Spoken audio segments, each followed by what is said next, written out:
Hey guys, welcome back. It's been a while since we've been doing this format. Yeah. So it's good. Goodness. That means there's new Trek on. It's been, yeah. And 2-ish years in Stranger Worlds. Which is, That's insane.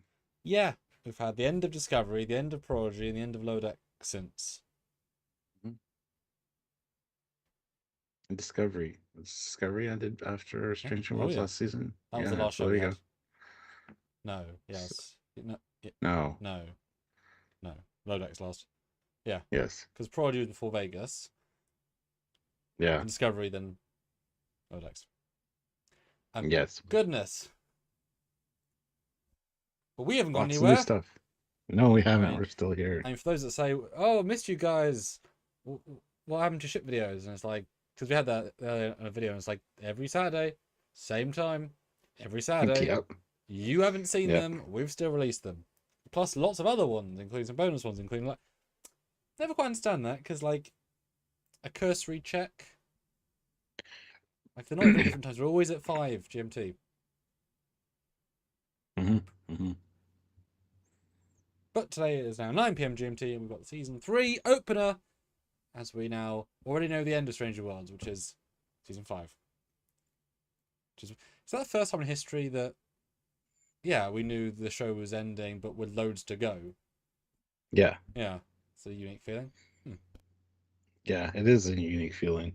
It's kind of good though that they give them the time that they need to finish things. So Well, I wonder if they cut the budget to that number, or if they let them have more budget for the number to make them bigger. Like, because time and money are different. As in, if it takes 7 months to film 10, you got 3 months. You can film 6, but they can still do the budget closer to bigger. I wonder. maybe. I would assume the budget got cut, so that's why this last season's like only half. Yeah, Maybe. or I don't that know. they said cut the budget by 30%. Do you either want to cut your episode budget by 30%, or do you want to do less episodes? It's like I'd rather have 6 at higher budget than 10 at lower. Yeah. Yeah, I'm gonna start sharing, and we really want you guys' interaction. It's a huge part of this live stream, especially the review live. So we want to hear your initial thoughts. Throw in those super chats. Let us know what you think, as we have many thoughts, many opinions. I have new thoughts based on my second viewing. I will tease that. And I'd love to know what you guys think. So I'll see you in a minute. All right. Hit the like button, guys. 23 of you here, 13 likes. Let's get those likes up. Make sure you're subscribed to the channel and click the notification bell icon to all so you don't miss any content from us because we have a lot of edited content coming out around these 2 episodes. And join us on Monday or Tuesday, possibly Tuesday, for the live review of episode 2, which was Wedding Bell Blues. So make sure you're subscribed, do all the things. If you want to super chat during this live to give us your thoughts or your questions, please do. We do read those all, so please do. We also have the new top fans thing where you get a crown. You can be first, second, or third on the list just by commenting and creating conversation and super chatting. So you guys can try to outdo each other if you so choose. So we really appreciate all the help you guys can offer. Or you can click the join button down there on YouTube. Join us here on a monthly basis, or just basically go over to Trekyards, Patreon/Trekyards, and support us over on Patreon also, if that's something you prefer to do. We do have links down below in the description of every video to our Teespring and our TeePublic store, so check those out as well. Trekyards merch and other merch, and yeah, lots of good stuff there. So, uh, and yes, check both episodes were very good. We will get into the first one here today, and I've already done a first reaction review for my first and second episodes, or the first and second episodes last night. So check that out if you haven't already. I did enjoy them both, and it'll be fun. Hypno Amber, good to see you guys back. Yeah, Hypno Amber's back. The Stanleys are here. It's good to see you guys back. I haven't seen Hypno Amber for a long time, even though we do a lot of lives. So welcome back. Uh, yeah, we love when new Trek's on. It makes our lives a little bit busier, but in a good way. And we love talking about Star Trek. So it'll be a fun discussion with you guys involved as well. Like I said, please super chat in so you can support the channel and get your voice heard. We do want to um, continue doing these. So if you can help in any way, that'd be amazing. And I look forward to seeing what you guys have to say or questions you may have. And of course, with these review breakdowns, we break it down scene by scene, talk about the good and the bad, the things that don't make sense, the things that are amazing that they did well. This is it's a in-depth kind of breakdown where we look at the good and the bad and try to talk about all of it. Burn So, the poll. indeed. All right. Yeah, go vote in the poll. The poll is up. It is. What did you think of this episode? 9 to 10, amazing. 6 to 8, great. 4 to 5, decent. Or 0 to 3, meh, didn't like it. Go vote. Currently have 8 votes. And I'd be surprised if we get any 0 to 3s. I would be too, yeah. Because that's quite a low metric in anything.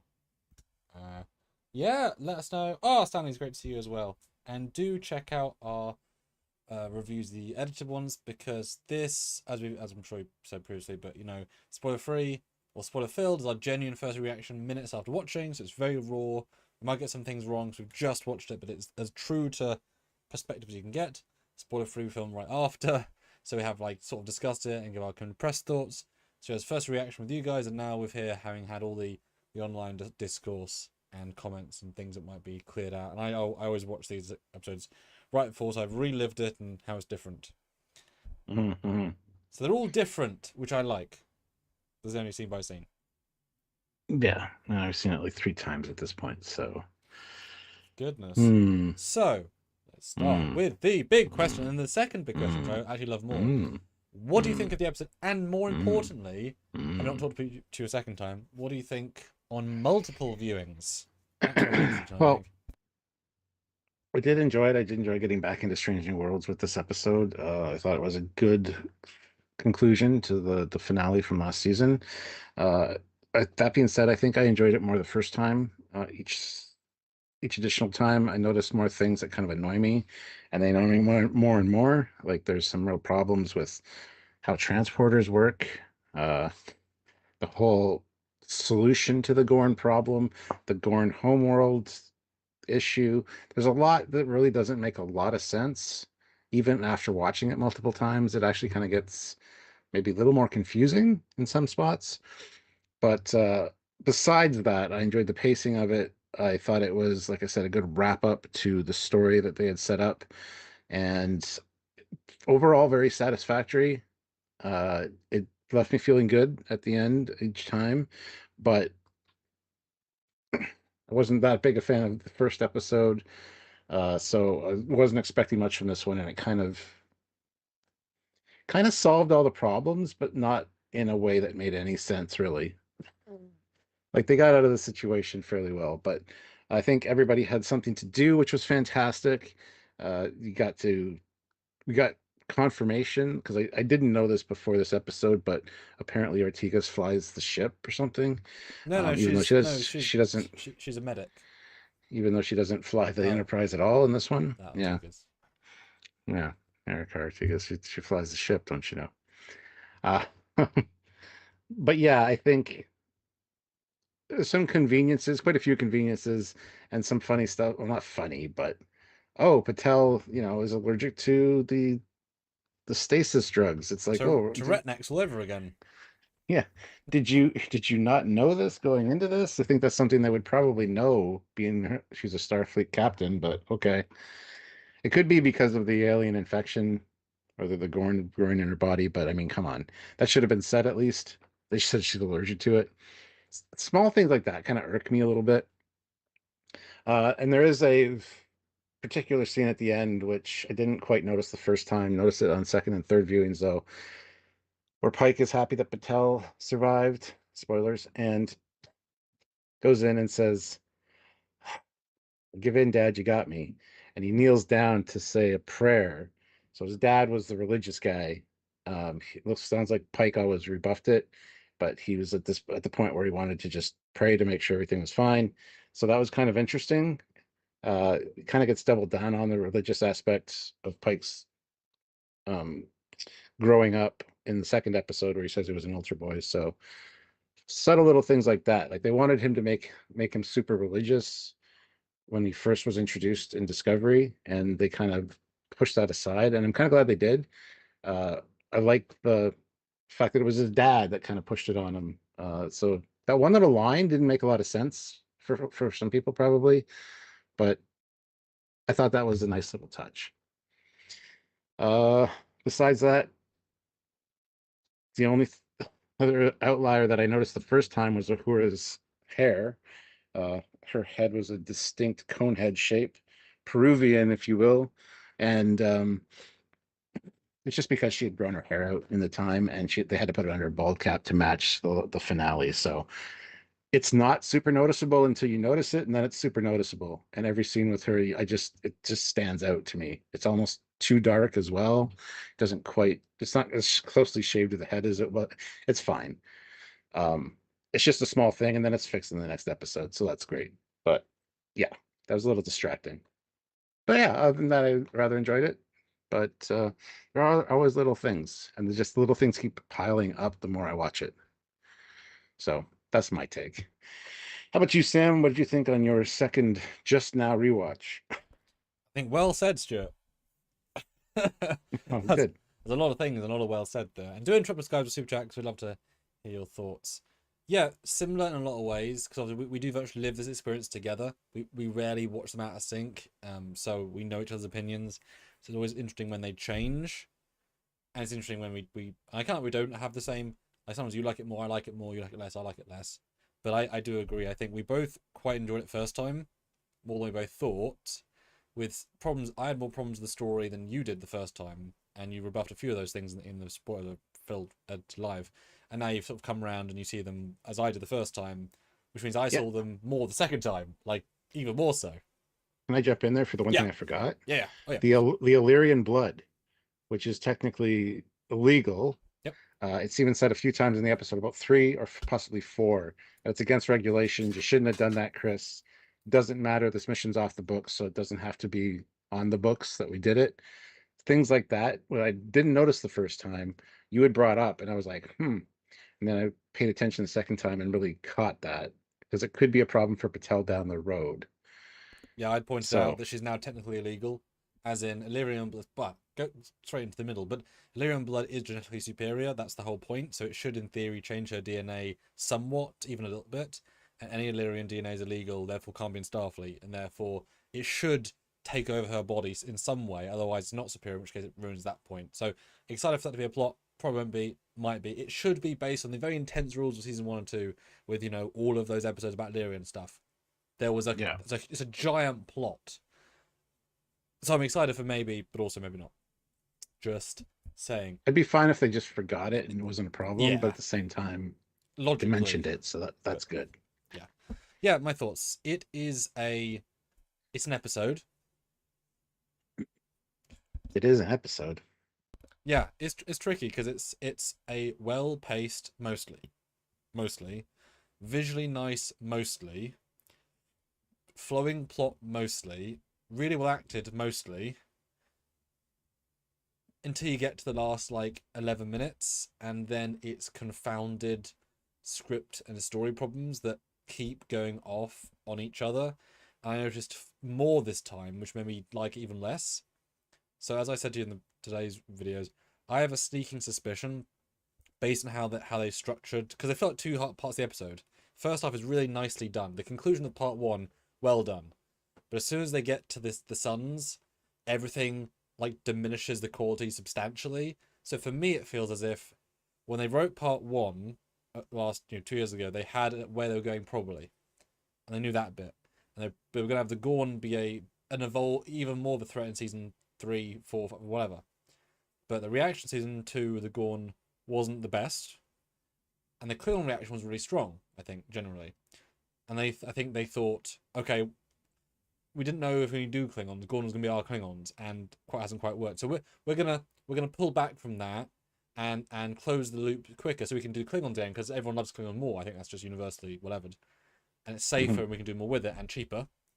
So we'll change the last third to wrap it up in a way that's too quick and inefficient, and then give the Klingons a lot more love. That's my sneak, based on how it plays and how it's not even rushed. It's just it could be like 3 episodes of story. You know, 1 episode finding how they're going feral, 1 episode finding their homeworld, 1 episode of rescuing. Like it could be a movie, right? It's a bigger story than this has, and not that it could be That would right? turn into Picard.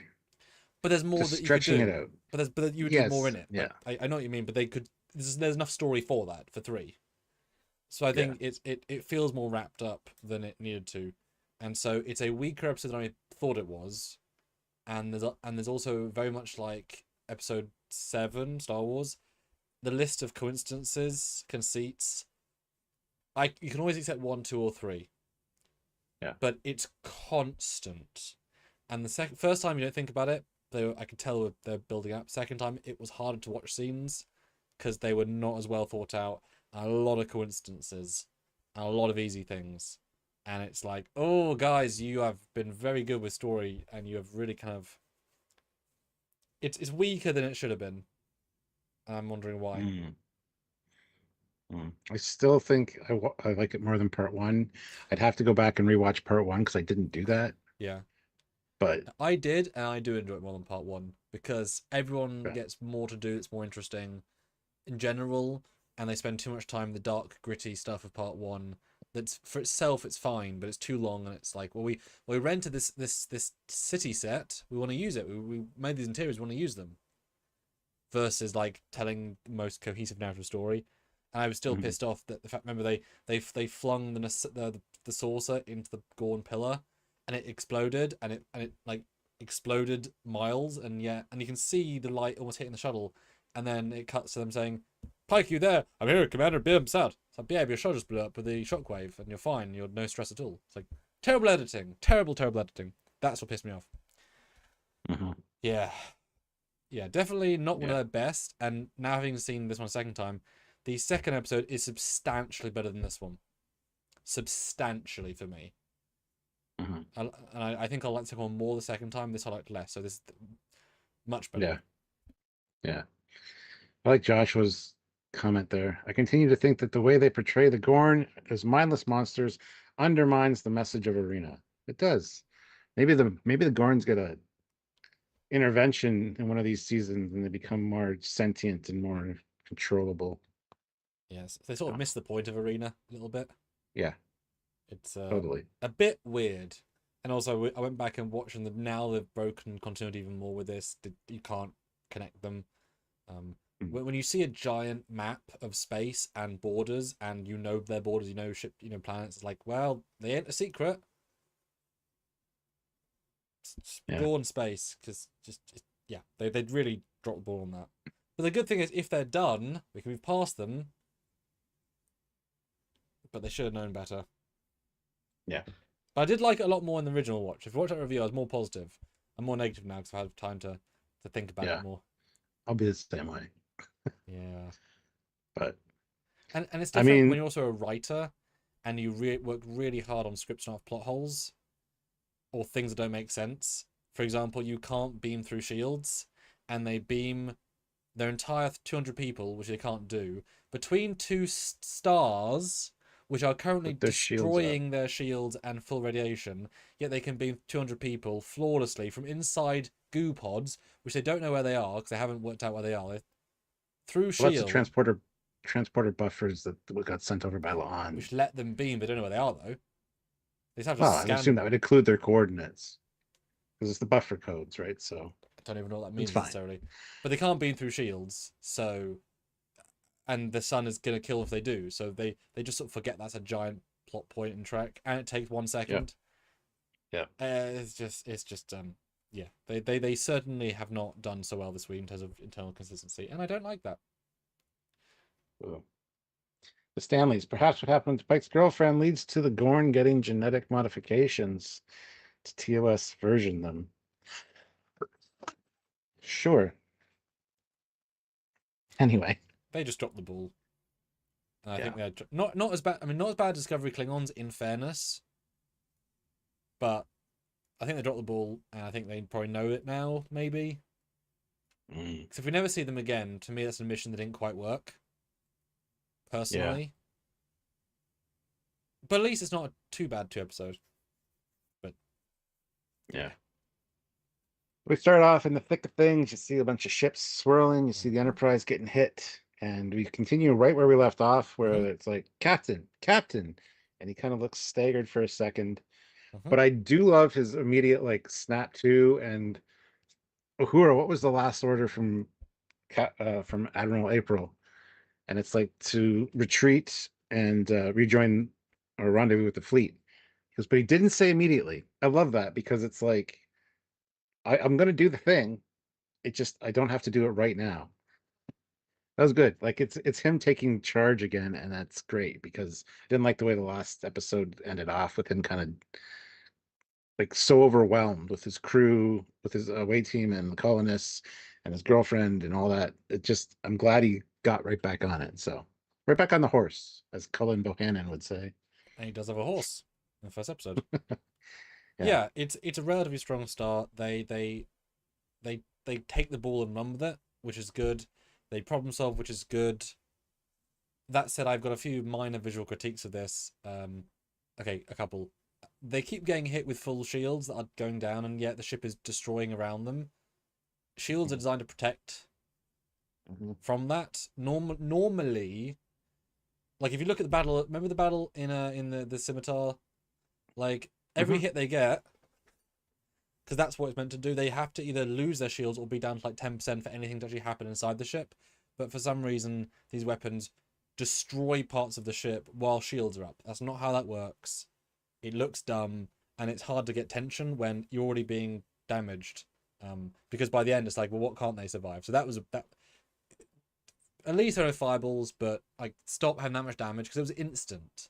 Like you're starting the battle and you're already like, why are pylons burning away? Why are their fuse going? What's being damaged if the shield's taking the impact? That's the first problem. Second, that explicitly says we keep firing everything we've got. It's not doing anything. They don't fire a single weapon in the battle and destroy a single thing. I know they don't want to do more CGI because it costs money, but there's not a single, and you can hear phasers from the inside. Yeah. So there's not, they don't fire any weapons despite that. I know it's the script versus CG people not connecting, but they just didn't ignore the script for that until they fire the homing torpedoes. But it just really doesn't work well because this isn't a battle. It's we'll just get hit. And it should have been like, so let themselves down on that as well because it's not a very good scene for that. Yeah. Well, Ozzy tested the super chats, $5. Let's do the 80s music. Well, that'll be the next episode, but yes. I do love this scene though, where he's asking for suggestions. Everybody's calling something out. They communicate via light, so we can maybe do a scattering field or whatever. And then we even get a line that the scans indicate the Gorn ships are transport resistance. So even if we do get past the shields, we'll need authorization codes, which is where the buffer things come in later. So even if the shields go down on the Gorn ship, they're still transport resistant, which is interesting. It's good, cool to hear that. But yeah, it's totally ignored later. I mean, yes, they got the authorization codes and the buffer pattern stuff, so it makes sense that they can use it. But as Sam just pointed out, their shields were up. That's the Enterprise's shields, and they also beamed over 200 plus colonists. It's not how TOS transporters work. You would need time to do that. You couldn't do it in a few seconds like they did before the ship jumped through the thing, right? So anyway, but I do like this in back and forth with the entire bridge crew, everybody offering up suggestions. Again, everybody's kind of got something to do, which is great. Yeah, that surprised me the second time. They're transport resistant, and yet they're not. And also, why is there so many transport resistant? Why is the Enterprise D not built of transporter resistant materials? Because the Gorn can beam in, because they do in the last episode. Why aren't you building things of these materials that you are seeing and yet beaming through? Stop inventing these things that are god tech and then ignoring them, because you do. Like, I was like, now we really see the scale of the ship in this episode. It's so big, it's like Dominion battleship size. Yeah, like, it's a lot of wasted space, fine on the inside, but like they built something like the point of the Deredex in TNG was, oh my god, this is the biggest thing ever, but it's only like 2.5 times as big. This thing is so much bigger than that. It would make anything look silly, right? I'm tempted to do some CG of like a fan film where it's like, you know, TNG and then the Gorn ship comes in. It's like, oh my god, it's bigger than anything I've seen before. and it's 180 years old. It's like, what? You know, it's like, stop Yeah. being so big. It's crazy. Donna Sullivan, €2. Thank They you. mostly come out at night. Mostly. Hashtag paw fear. Flute paw's not here, man. Fair. Fair. So yeah, they're talking about bringing down the shields, and it's like their shields work on harmonics. Mm-hmm. If we get the right frequency, we can ram the ship, and then put in this tracking torpedo, Mm-hmm. essentially. Mm-hmm. Hold on, there's a line of dialogue here that's interesting. Has a When couple. our shields make contact with theirs, they will create a destructive interference pattern and momentarily interrupt both frequencies. Okay, perfect. I don't quite know what that means, but that's fine. Anyway, this is something I pointed out last night in my first reaction live. I hate the new battles in Star Trek, in Discovery, in Strange New Worlds. The shit just always gets the shit kicked out of it. It's always totally wrecked inside. How many years did Kirk have the Enterprise, and how many times did you see the TOS Enterprise in shambles like this? Was Kirk just a better captain? I just hate the new style of battles for starships. And it's not just that, but like this is meant to be the nice visual update of Star Trek, and yet the ships are so much worse designed that the insides get trashed. Like they've less fuse boxes than the Enterprise D or the whatever. You know, they're so much worse designed internally. It amuses me. Yeah. Yeah. Yeah. It's yeah, it's weird. And I first time I like this scene in general because it reminded me of Generations, but second watch, the ship is absurdly big. I mean, it rams into the one arm, Obnoxiously big. and then the travel distance, the torpedo to the neck, is like you linger on it. So this thing has got to be at least like 25 Enterprises long. Yeah, it's huge. I mean, I would be fine in a not fine kind of way if they said this is the Gorn like city ship, like a generational that like the sarcophagus ship is the one of a boy. This sarcophagus ship made that look pathetic. Huh. Mm-hmm. Wow. But like you know what I mean? Like if this was the ship, if this was the moving Gorn city ship that had proto Gorn and therefore it's giant, fine. It's not. It's just one of the main battleships. But yeah, my issue is that okay, shield matching shield, fine. It nulls each other out, cool. Never done again in Trek will be a great strategy. Yep. Never done again, that's a problem. But it doesn't even do what they say because they go through the outer shields, which fail, but then Enterprise's shield is still on for it to hit the other thing. So it doesn't do. Yeah. Only the Gorn ship got disrupted, not their shields. Because if it wasn't their shields, then they would be trashed because the source would be destroyed, like a lot of it. So it didn't do what they said, and somehow kinetic damage is taken by the shields, which is not what that's meant to do either. Shields only affect weapons, not kinetic impact, because they take this damage and they're fine. Like So much so they can warp out instantly. yeah, like fine. Wait, and also Yeah. the sort. Wait, hold on. I just realised how are they not hitting the how are they not hitting the nacelle? The nacelle is this side of the saucer. Like surely the nacelle has been hit and blown off. Yeah. What? Yep. That Yep. Because you see the shielding around the saucer slicing through, but that's but the that would imply that the nacelle is hitting as well. Yeah.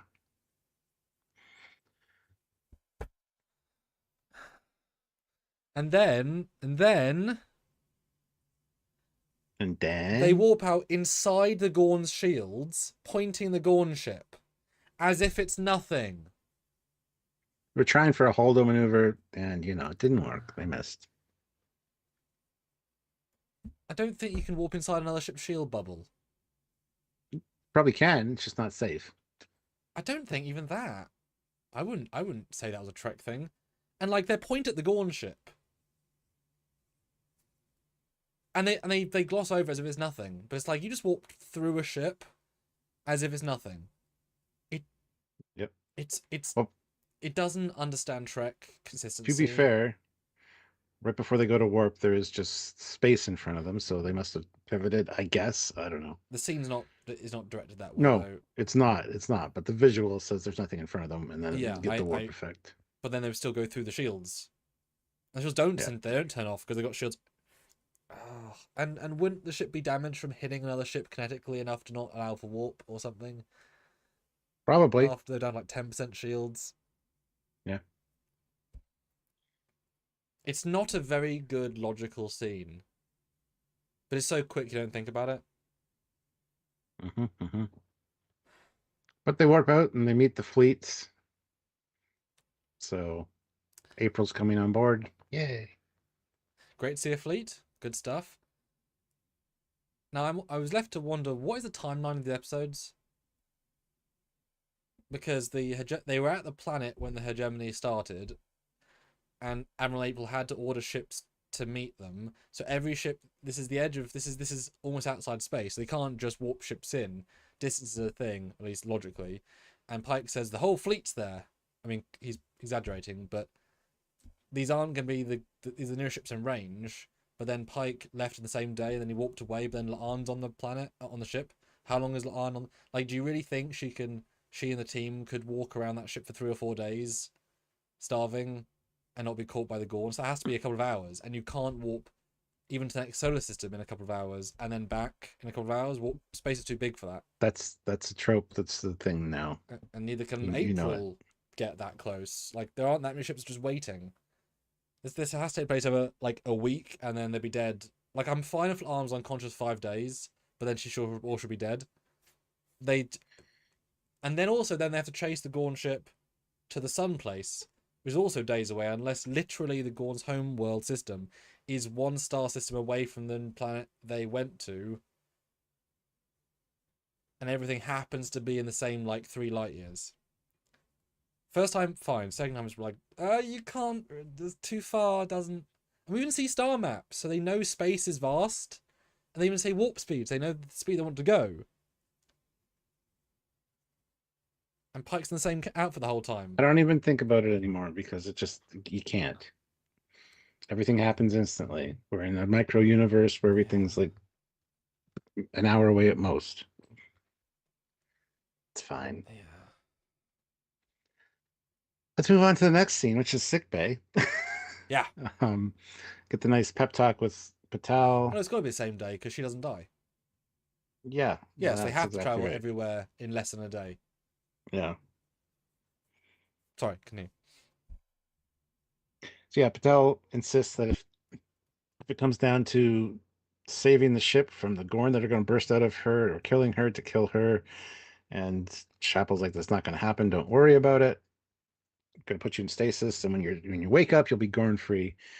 And there's a nice little pep talk. Good scene between the two of them. But yeah, quite a few injections for this, by the way. She just kept injecting her like 3 times, I think. Well, I got the sense original sense it wasn't quite working, so she was like having to double check. Not quite how they projected it, but that's what I thought originally. Although the second time, I really wish they cut the scene down, because in a general sense, it's a good scene, but as many plot holes in the rest of the episode, this is unnecessarily long. When the last bit is so truncated, it's a very, very long scene for what it is. Is how I felt. As good as it is. Like, it easily could have been just, the first scene happens, or in the fleet, well, to bridge, she's allergic to oh no! Like, they done. Yeah. You don't need this set of scenes. It doesn't actually add anything in the grand scheme. Yeah, like calling up saying she's allergic to the cryo medication, and Spock volunteers to go help out. It's like, okay, go. But at the same time, it's like, I need my science officer on the bridge for some of the shit that's going to happen later, probably. So again, yeah, it happens very timeline funny. Yeah.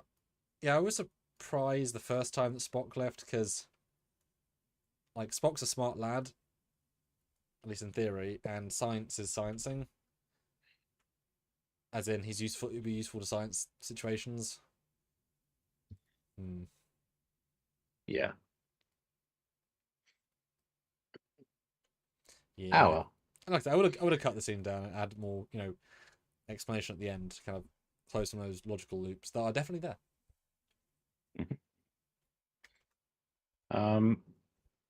So then we get the scene with Pike and April, and it's really good. They kind of have a little bit of an argument back and forth, like just because this isn't a colony within our jurisdiction, we're just gonna let them die. And April's like, "Hey, I got rules too." I love how Pike calls him Bob.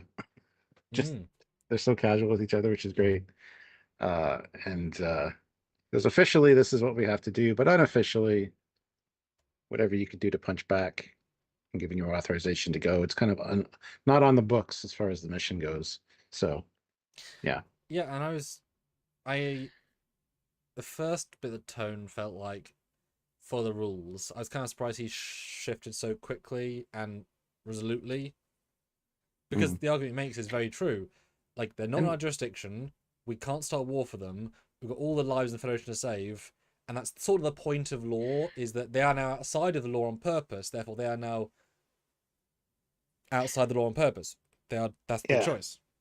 And why not transfer Patel to another ship, like a medical ship? Oh, shit, yeah. Yes, I'm sure you don't want to get that ship infected with Gorn either, but why take her back into danger on a ship that's captained by her boyfriend, who's going to be more worried about her, well, not necessarily, but more worried about her than the crew at some points.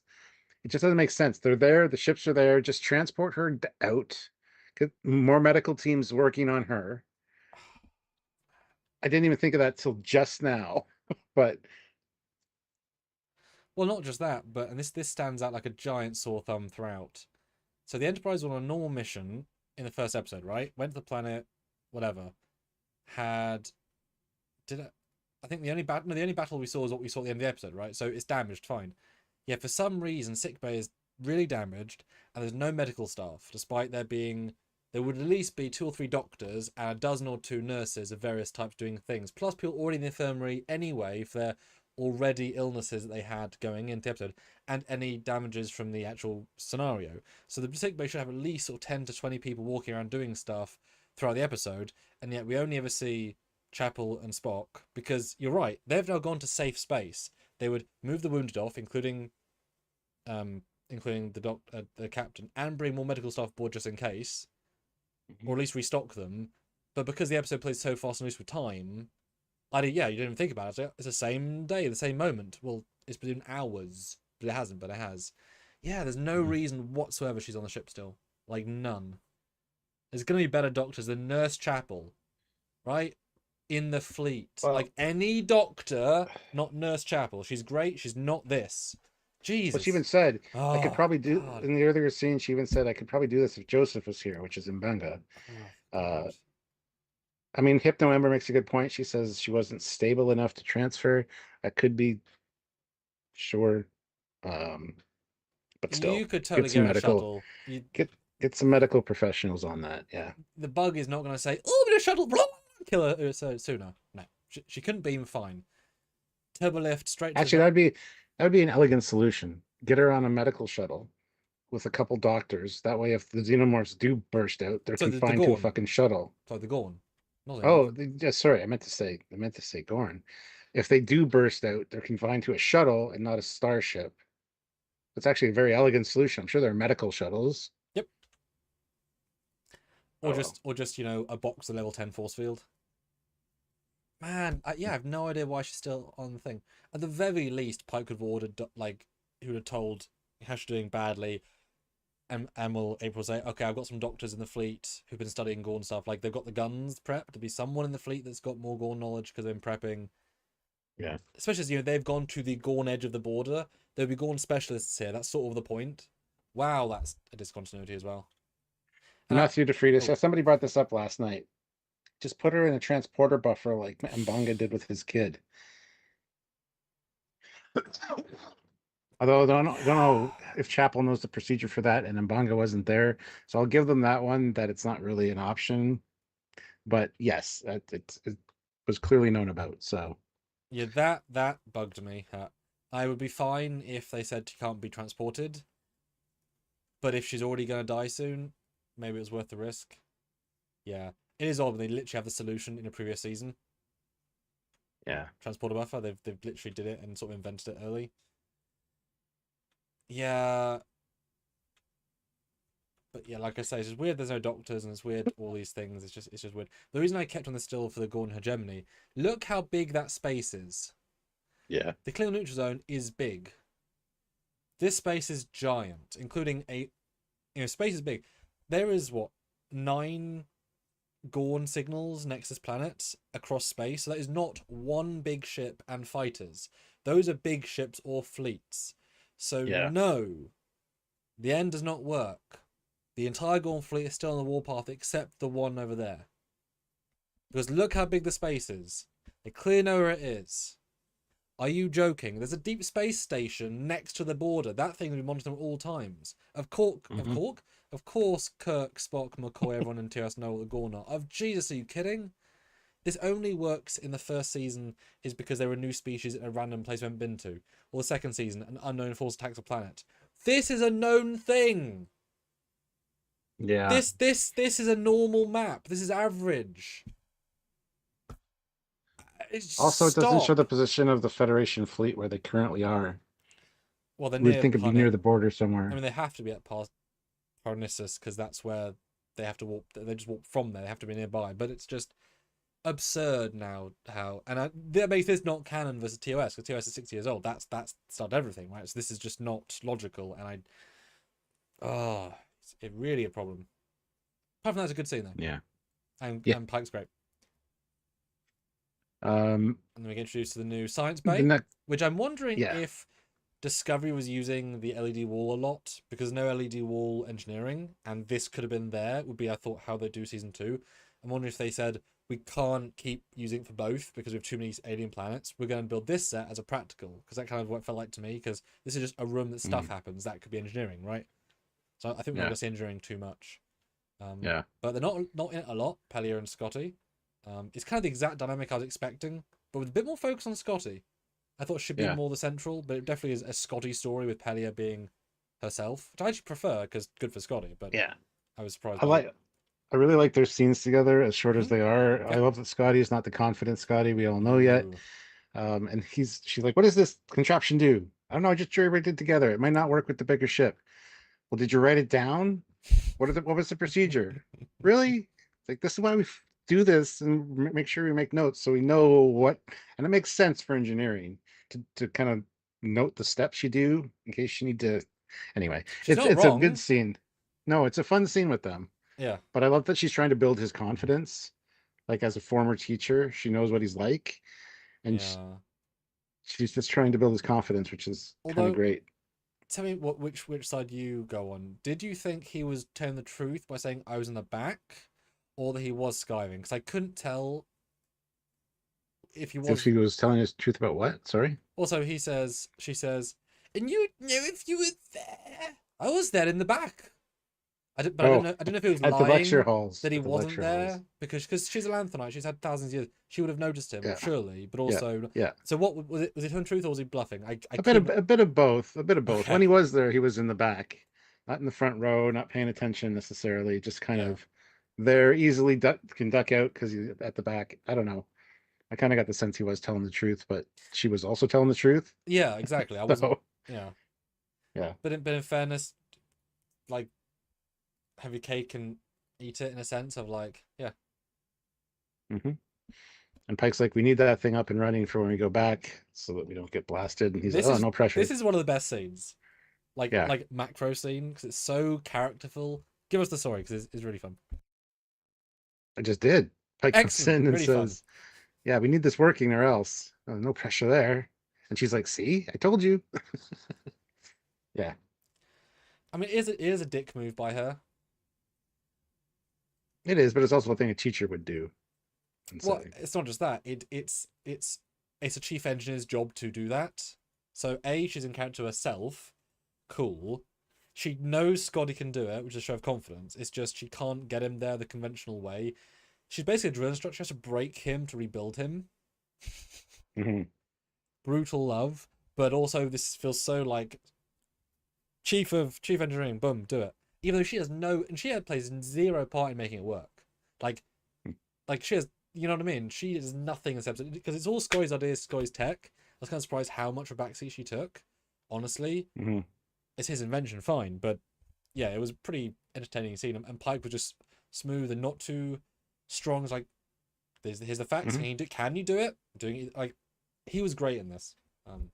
Yeah. Yeah. Spock super chats in with $5. Ah, Dave. Hey, Cap and Commander Dave here. Can't hey. watch yet because I have Oh, not watched the episodes that is yet, important. but I did see the intro and sent Cap a message on Facebook. Yes, they're new ships. We're aware. We're getting to it.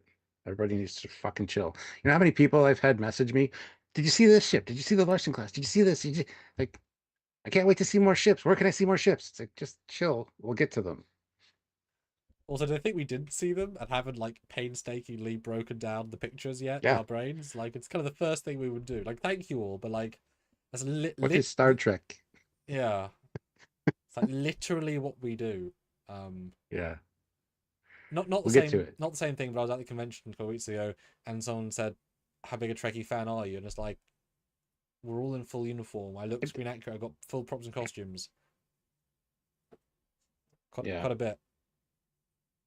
Yeah. And Dave, I don't have time to read all this because you're saying no, no, no. That's not the issue. Because it's not because they are new. I can't. I don't have time to read all this fucking screenshots you've sent me. So I'll get to them later. We're currently live with the internet. So then we get a cool shot, in fairness, into the Gorn hangar thing. It's cool. I mean, incredibly random alien, like,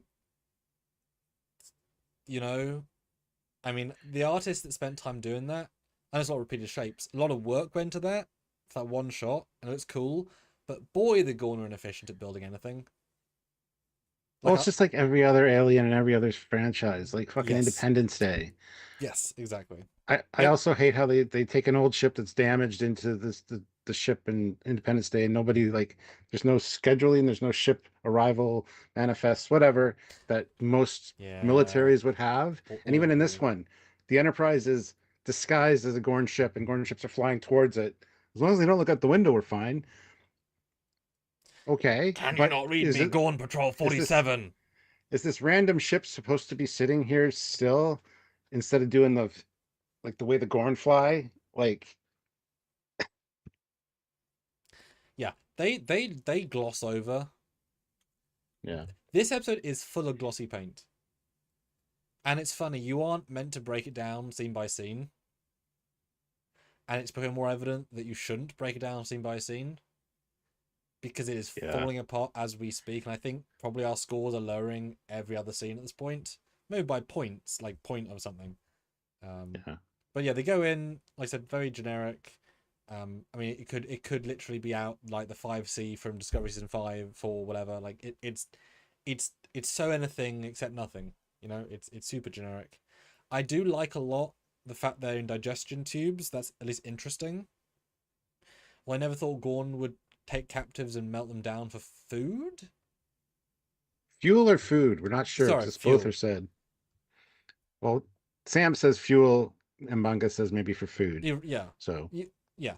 I mean, I don't buy either. As in, like, whatever happens, all I can think back to is that chill Gorn kebab salesman on Starbase 82, whatever it was. He's got his little yeah. thing. He goes to work every day. He gives kebabs to people, and he doesn't think about how he burst from the back of a hostage on a breeding planet who was brutally murdered by him, and he ate four of his brothers and sisters to get dominance, and then became a brute, and then ate several. Like, no, he's just a guy. He's fine. Like all these Well, things. he's serving human kebabs. Yeah, like He's serving humans human kebabs. That's what he's doing. yeah, it's a cool concept, although it is silly, of course. Speaking of, how does Laan get out of the pod? How do they explain that in the story? Because it's a Her past trauma, oh I guess. Yeah, she's just it's convenient that she gets out of the pod. And I well, never that's good. noticed there's a human skeleton beside her on the floor as well. Yeah, But yeah, it's lucky she got out. It's and I said this to Sam when we first started talking about it yesterday. It's that old trope of when everybody gets knocked unconscious, the captain always has to wake up first because that's always the case in TOS pretty much. hmm Kirk's always the one to come out of it first because captain. That's one of the things they give you an upgrade when you're captain. It's a little chip in your brain that's like he's been unconscious for 5 seconds. Let's try to zap him. I mean that would be useful in fairness. True. But yes, Now, PTSD powers, as Phoenix Gundam says. based on again second watch, she's able to get out for no reason. She's able to Yeah. turn on Gorn systems for no reason. She's able to read Gorn language for limited reason. She's able to move data onto a pad for no reason, and then Yes. And find the pad. move data onto the pad, know what it is, get the codes, whatever, and then use it on the ship. I'm assuming that on the planet where she was whatevered, that she was genetically fucked up to be like the Gorn or something. There's some Gorn DNA in her, because I don't believe the Gorn would allow their systems to be turned on by anybody random. Like, they're so vicious and brutal, just touching it wouldn't turn it on. I don't think that's like how you, like on Enterprise D bridge, a civilian can't just fire torpedoes. There's a bit more to it than that, right? I think you have to, or at least I don't know. I felt that whereas if she had a Gorn something in her, it might let her go. I don't know. Like the contrivance of it is too much. Like I'd buy Mbenga if like his DNA serum from previous season like gave him immunity. You know. I mean, I guess she's an augment, but they don't say it, and that would have been kind of nice. How did you escape? Thank you to my augment past. That would make sense, but convenience for the sake of convenience. She's the only one out of 100 colonists and the way team that woke up. Oh, that's true. Yeah, there's 200 colonists. Wow, that's actually a really good point. Huh. And they leave them in there for quite a while, so half of them would be half digested. Yep. Fun stuff. Fun time all around for everybody. But I do like she zones in Doctor First. Doctor First, yeah, I love that. It makes perfect sense. What they would teach you. It literally goes from being illogical to super logical. Very nice, well thought out, right? Yeah. Yeah. And don't you just love the Gorn have no sensors to detect movement in the facilities designed to make people go crazy into the facility? That's the other trope with aliens and movies and TV, unfortunately. They just don't monitor their ships at all. Yeah. And it gets more egregious later, but it's like no scan, no, okay. So Ortigas is missing 2 fingers. And yeah. Wait, how should I fire the ship? There is a line. Oh, exactly. There is a line from Mbenga that says, "Don't worry, we can fix that when we get back to the ship." So it's fine. I have no problem with that. But yeah, everybody's back. Yeah, pretty brutal, and I liked that a lot. As a great effect, I'm guessing it was CG because it'd be easier. She always like hides it, but yeah, they did that. She was being part digested is a wonderfully gruesome thing. Cool. Plus, it's pretty easy to just tie their fingers back and then apply like makeup, right? I mean, it is yeah. For that one scene. That's what I'm saying. I think that one's probably a CG replacement, like which is fine. That's why I'm lingering. It's disgusting. And she has a real bad trip at time this episode, which I think is really great. And the fact that she handled it really well. I'm assuming, well, they don't have their guns, and Mbenga President got his like full medical pack, because that'd be a separate thing. He probably has. I'm assuming that was also painkiller. Like there was some of that, because there's no way she ain't in agony with with burns that severe of acid. It's presumably still burning her alive. I'm assuming there was some sort of numbing medication. You would assume in the digestive tract, like they have these open wounds on their head. Like I was thinking the whole time, don't those sting with the like digestive juices that are still in there? Like it didn't really wipe yourselves out very much. So yeah, maybe it is a painkiller of sorts. So they're being eaten alive, at least they're in the process of being eaten alive. That would probably have some reaction to the body, except losing her, because she's super unfazed. Like she shoots, she fires, she walks, she laughs, she giggles. The standard her. It's like you've lost 2 appendages. And I don't think people arguing. Oh, no, you can regrow them. You can regrow them. It's fine. It's fine. You could probably do it in TOS too. Yeah, it's not a huge deal. Sucks for her, but it's not a huge deal. I do like the inclusion of anything that can't digest. It's probably going to get rid of. So they find the guns. Yep. From a shit pile, essentially. Yep. Again, they've had like 3 or 4 dumb things and then a generally smart thing. Now, them working fully is less ideal because that's a bit of more of a stretch. Like, I'm fine with it, but like I guess they weren't. Well, it depends, because were they holding them when they got beamed? I assume it'd have to have been, but then they'd be on them. But then what? The amniotic fluid, whatever, like covered them in goo, determined what was edible, and then in the individual capsules ejected material that wasn't edible, and yet it also thought their body armor was edible, but not the gun. It would get to the body armor after it's decomposed more of the body, I would assume. I don't know. Yeah. Because what if the strap was on them? Did it decompose? I don't think too hard about it, but like, if the guns were on straps, would it disintegrate the straps knowingly and then suck the guns out, then go and yeah. Maybe they weren't strapped around their necks. Maybe they're just holding them. I don't know. Yeah. Try not to think too hard But then about it. didn't the Gorn physically put them in the tubes? I don't think they beamed them in. That's a bit too precise. I think they did. That's how they have the transporter buffer information. That would make more sense. There's so many tubes. To manually put them all in, 200 colonists would take forever. Have you seen the size It of would the just ship? make more. There's like 1,000 Gorn. I know, but it would still make more sense just to beam them directly into the Oh, that's so precise though. into the system. Biotube things. Yeah. Well, it's probably one huge tube they'll get beamed into, and then they Oh, I get like like that. delineated out. Like a yeah. I can visualize that. Yeah, yeah. Oh yeah, just in a mosh pit. That's funny. I like that. Anyway, then we get Scotty being mid, and then This scene made me laugh, Yeah. and more so on each rewatch. Yep. Pelia comes in. Oh my God, the Gorn are here. We're all gonna die. Gotta get it. And he's like, oh shit, because it didn't work, and he fiddles with some stuff, and all of a sudden it powers up, and he goes, tell the bridge to route to the deflector grid. And then the bridge is like, hey, how's it going down there?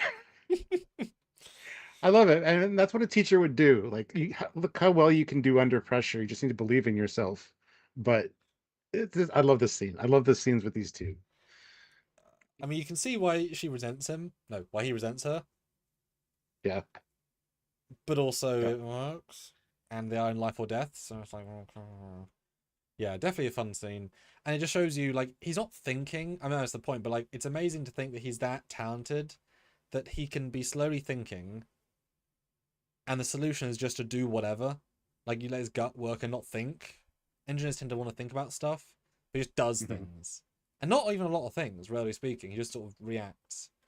Although you wonder, I mean, speaking about Miracle Worker, if he's able to fix something in 7 seconds that before that he thought was infixable.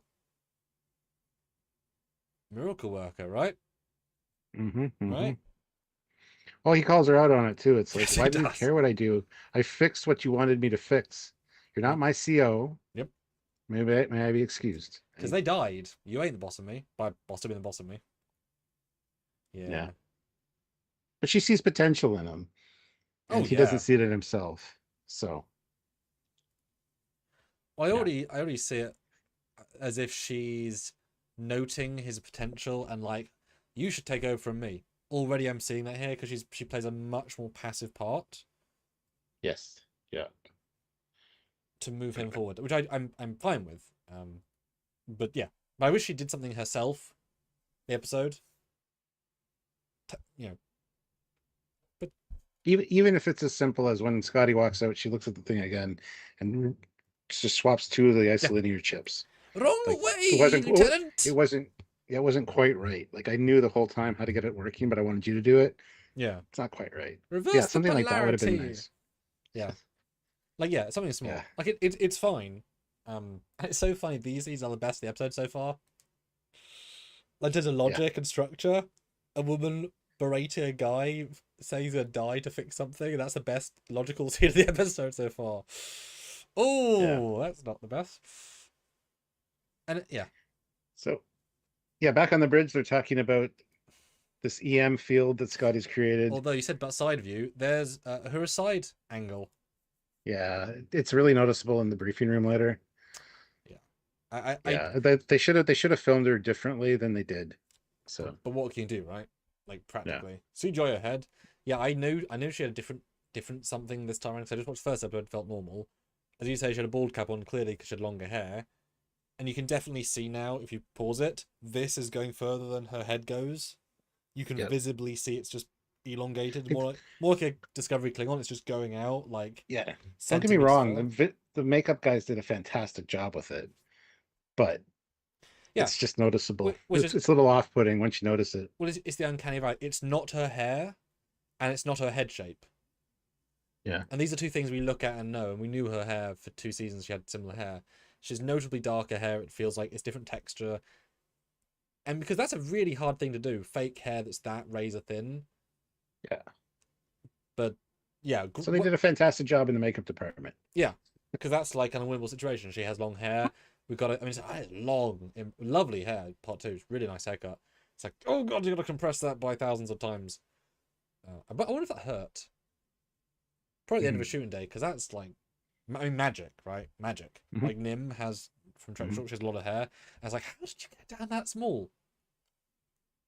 Girl magic. Yeah. Girl magic. So talk about the device, and we kind of get the conclusion that the Gorn must not use optical data. They've evolved, so they must use biometrics. They read heat and EM signatures instead. And this is where it's like, as long as they don't look out a window, we should be fine. And Pike gives her a little glance, like, shut up. I think Pike must be blind. He must need glasses, because every time there's something going on, he walks right up to the view screen. Yeah. I can see now. I've lost all ability to read displays at every other part of the bridge, therefore reducing my usefulness in this situation by about 10 times. I'm just going to stand in everybody's way, and so they can't see what I'm seeing. And Maria has this common thing she says to me when we're walking and I'm a bit further ahead. She can't hear me when I'm turned against her. So imagine talking. Well, hold on. Okay, Stuart, can you hear me as clearly? I can hear you, but not as clearly, no. Stuart, warp 10. Warp 10. Oh, Aye, good. sir. And then add like 15 feet. Like, it's fine. It's just a bit silly. Yeah. But I guess it gives him his own thing. And guys, do super chat your thoughts, comments, and questions. It's been over an hour and we should almost nothing. I'm kind of surprised you guys have no big thoughts. And this is 56 people watching. These reviews do fund the channel, so please help. Otherwise, we might not do them at this level again because we kind of for give and take, right? These are long reviews because we want to be detailed, but yeah, need the give and take, guys. We should keep a tally for the season of how many times Pike stands there in front of the view screen. Oh, yeah. In the first 2 seasons, it's already been a lot. Kind of CinemaSin style. Ding, Yeah. ding, ding, ding, ding, ding. Yeah. Yes. But I think we could end the poll, though, because it's been an hour with 73 votes. What do you think of this episode? And the winner by a substantial margin is between 6 and 8 out of 10. Great. Second best is 21% with 4 to 5 decent. Runner up to that is 9 or 10 out of 10, 18%. And I was kind of surprised. I said 0 people would say, but 8%, which is roughly 6 people, thought it was between 0 and 3. Indeed. Oh, hey, no, that's okay. So are we. Right, so another poll then. Please do. Yeah, so hit the like button, guys. We have 40 likes, 50 of you here, though, so hit that like button. Let's get the likes up to 50. We do read all the super chats, so if you have a comment or a question for us about this episode or something that really sticks out to you, please super chat it in. Even if it's $2, we appreciate it. It all adds up and does support the channel. So if you can, please do. Because, yeah, these take a lot of time and effort to do, and we try to go in depth and talk about the things that no one else is talking about in review of these episodes. So we want you to be a part of that. And if you have anything you've noticed or want to tell us or have us expand upon, by all means, super chat it in. We'd appreciate it. Yeah, and these are big ones to help us out on. So the new poll is up. Go vote on that. Based on these first 2 episodes, do you think Strange New World Season 3 will be the best season, the worst season, or mid-season? Because, already 1/5. So, fair question to ask. What do you guys think? Sussy Guru 2000 throws in €5. I thought it was an unsatisfying and abrupt conclusion to the Xenomorph arc. Is order correct happening? So you keep saying Xenomorph, but I think you mean Gorn. Yeah, I was just going to say. I'm confused. Yeah. Thank you, Celsi. Appreciate you. But yeah, I don't quite believe that it's more evolved to use other senses and not visual. Yeah. That seems instinctive, not technical. There's a spacefaring race that built ships that are just enormous. Yeah. And I do not believe for a second that the Gorn in Arena could only scan via, was it heat and light? No, they could Yep. scan via every EM, and why are they scanning EM signals? They're not reading like a Gorn ship. The warp core is different. You can detect power output that's different. Like they just downplay how good it is, which makes it less logical that it works. And then I would have loved, if beep beep beep beep, sir, get insert my signature, put on speakers, and like, Yeah. and then she's like, Pike's like, can you respond to her?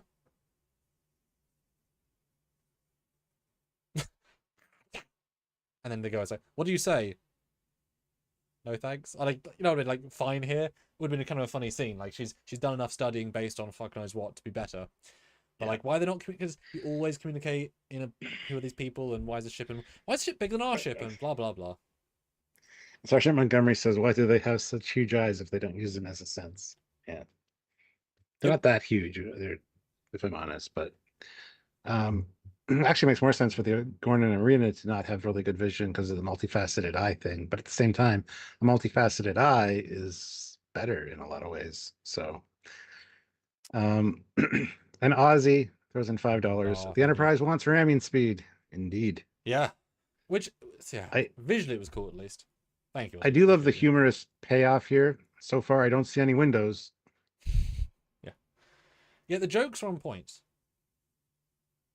But I mean, that being apparently, said, we get a close up of one of the ships as it flies by, the one that Artigas is flying, and it looks like it's all glass, like orange glass. So, but we'll get there. because he's always, the guy's like, looking forwards at a display. Yeah. It's like that. Is that a heat and light display? And how? Oh wait, and how would they know? How would they know that fighter was bad if it was a Gorn heat and light? Are they tag? I don't know. Doesn't matter. Sussy Guru throws another Ah, €5. So thank you so much. every The little Gorn helps. clearly have eyes. There is no reason they wouldn't use the one part of the EM spectrum they evolved with. True. True. And I'm absolutely fine with every other sci-fi trope the way they do this, which is we've worked out their warp core signature and we can match it, and that lets them hide. That's all I need. I don't need that. It happens in every other show, right? Yeah. Anyway, Sickbay, which is a bit long again. Like the first time I was quite engaged by this, the second time I was a lot less engaged by the Sickbay stuff. I don't know if that's the same for you, but it felt a bit too padded for the importance in the story. What do you think? I almost did a face palm when Huh? she's like, I know you want to talk. Time is of the essence, but let's talk about our feelings. Spock. Yeah. Um, I loved he asked, did you run a debulking scenario? And all of a sudden, then the computer's like, Yeah. debulking, whatever, complete. Mm-hmm. So there were some good moments here. It was a little long, yes, but Take it like a you little. got to deal with the Spock Chapel relationship bullshit. Um, and I just love the conclusion of it. It's like, hey, so time apart will be good for us. And she's like, yeah, but not us, just us as people. She's broken up with you, Spock. It's done. That's And she even says, don't do anything romantic, like waiting for me. I That's all this scene is. Let's be honest. I love that he tries to use a drug though to kill the xenomorphs inside, like an Orion Street drug. She's like, that's a good idea, actually. thinking around Didn't the work. box. No, it's what does he say? It taught me to look outside of the box. Okay. Close, think. Yeah. Yeah. Yeah, it's a I liked her truthful honesty. And that's two things, but like she doesn't sugarcoat it. She has to say it out loud to him in a way for him to understand. And she's relatively gentle about it because in her mind, broken it's up. done. It's done, and it wasn't amicable, and he pissed her off because the singing bullshit.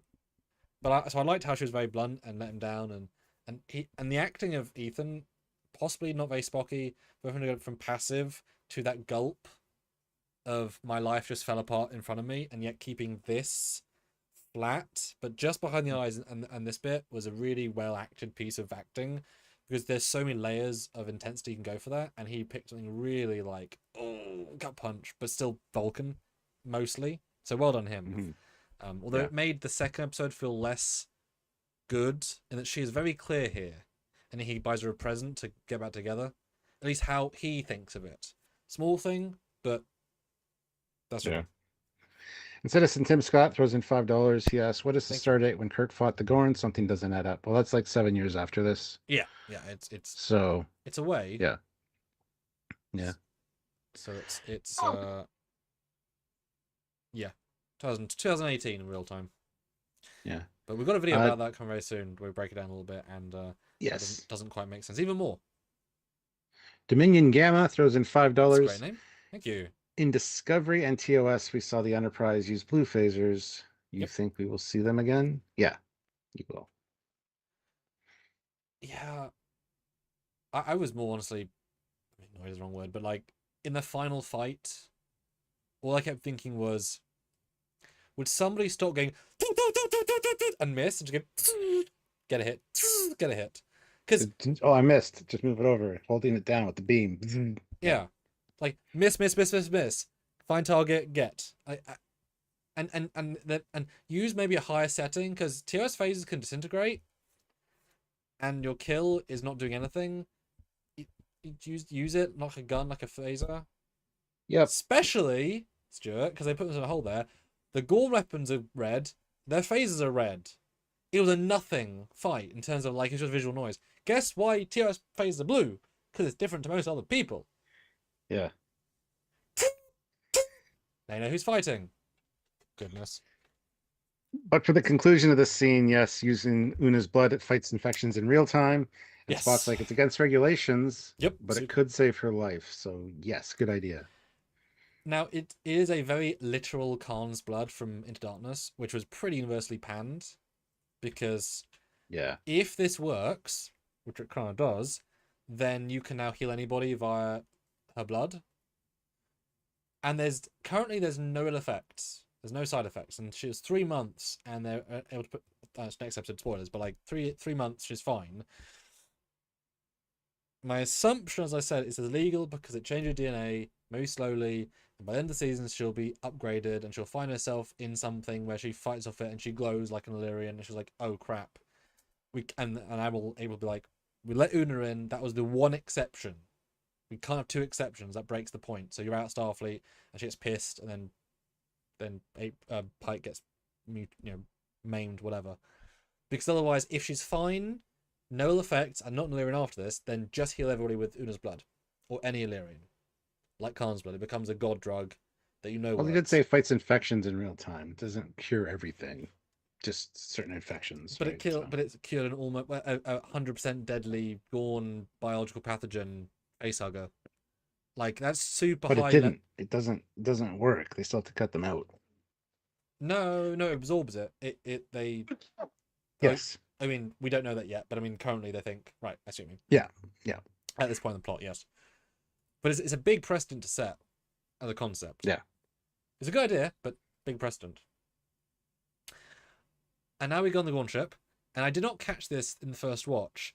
They've walked, I assume, a mile or two through the ship, because it's giant, from the feeding fuel chamber to the fighter bay. Well, it's all pretty open space, so who knows? They could probably see the fighter bay, because open concept ship design is a thing. But how did they know where the fighter bay was? How do they not get seen by internal sensors? And now there are power signatures in the ship, which would definitely... Like, if there are guns in the ship, it would alert sensors. It's basic stuff. At least for this sort of thing.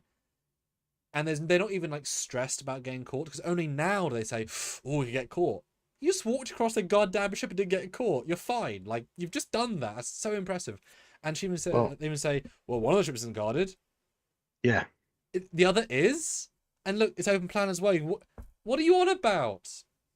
how have you walked across the ship and not get caught? And they're so chill about it. Yeah, It's the whole plan situation. What's the plan? And you get a so recap from strange. Sam. Access the ship's mainframe, upload the Gorn transporter codes, get them to the Enterprise. Right. To do that, we have to steal a ship and fly it out of here. That one doesn't look guarded. And then Ortegas is like, "That's not difficult at all. It's a good plan, right? It's a good plan." It was really funny the first time, except I missed the fact that they got to Or Shell Bay somehow. or the can you fly that? But don't be rude. Of course I can. It's like, okay, and then you get to Ortega's like, oh, I don't know if I can. That look on her face.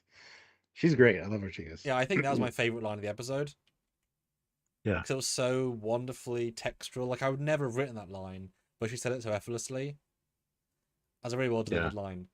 But it is unlikely she could fly the ship.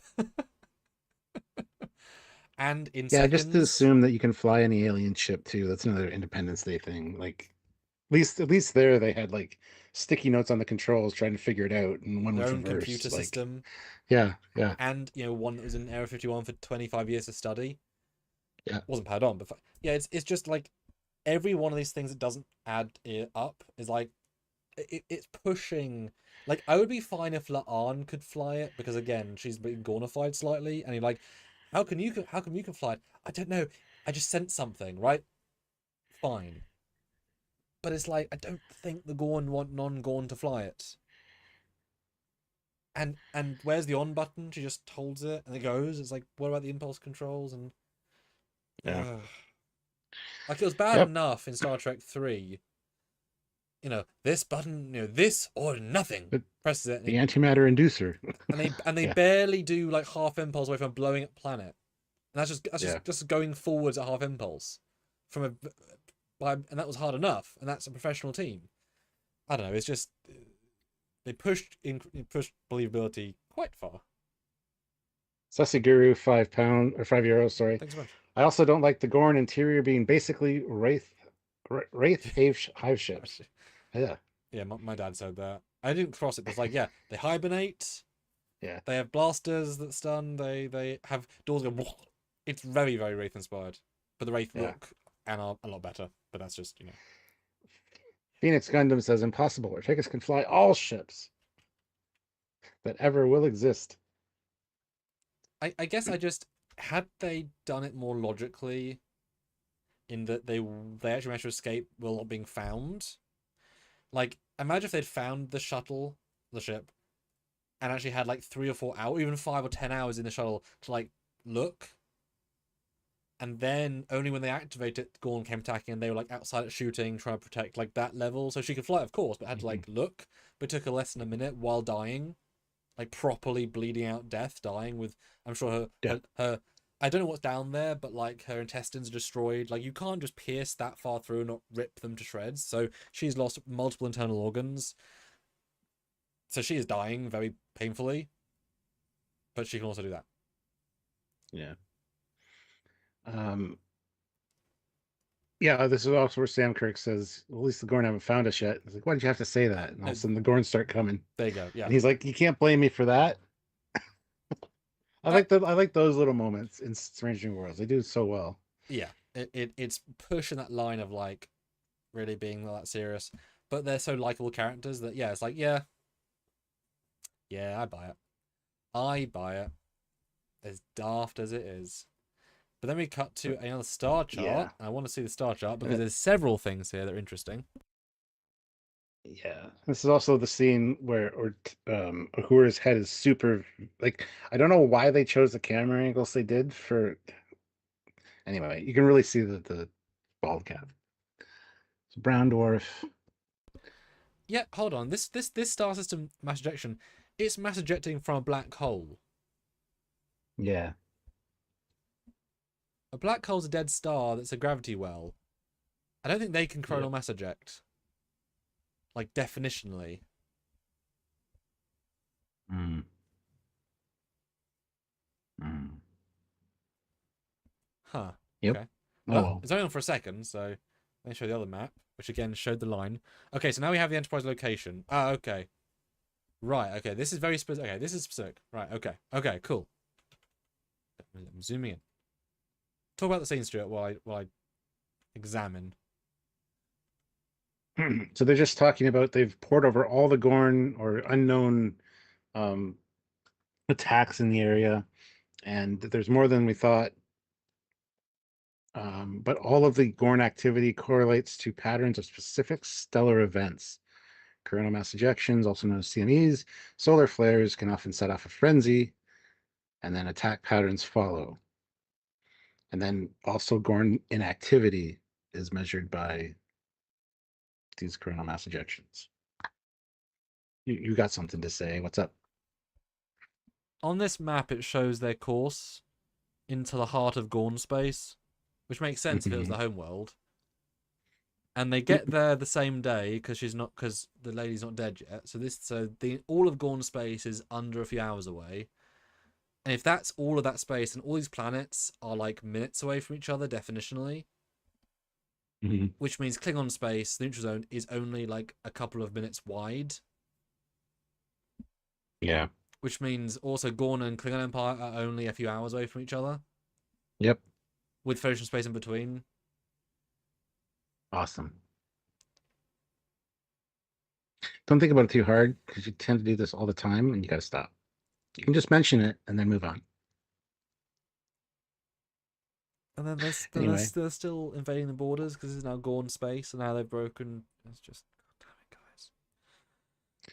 So anyway, they talk about long hibernation cycles for the Gorn, and under the right conditions, they become docile. The Voyager and DS9 team tried so hard to make maps work.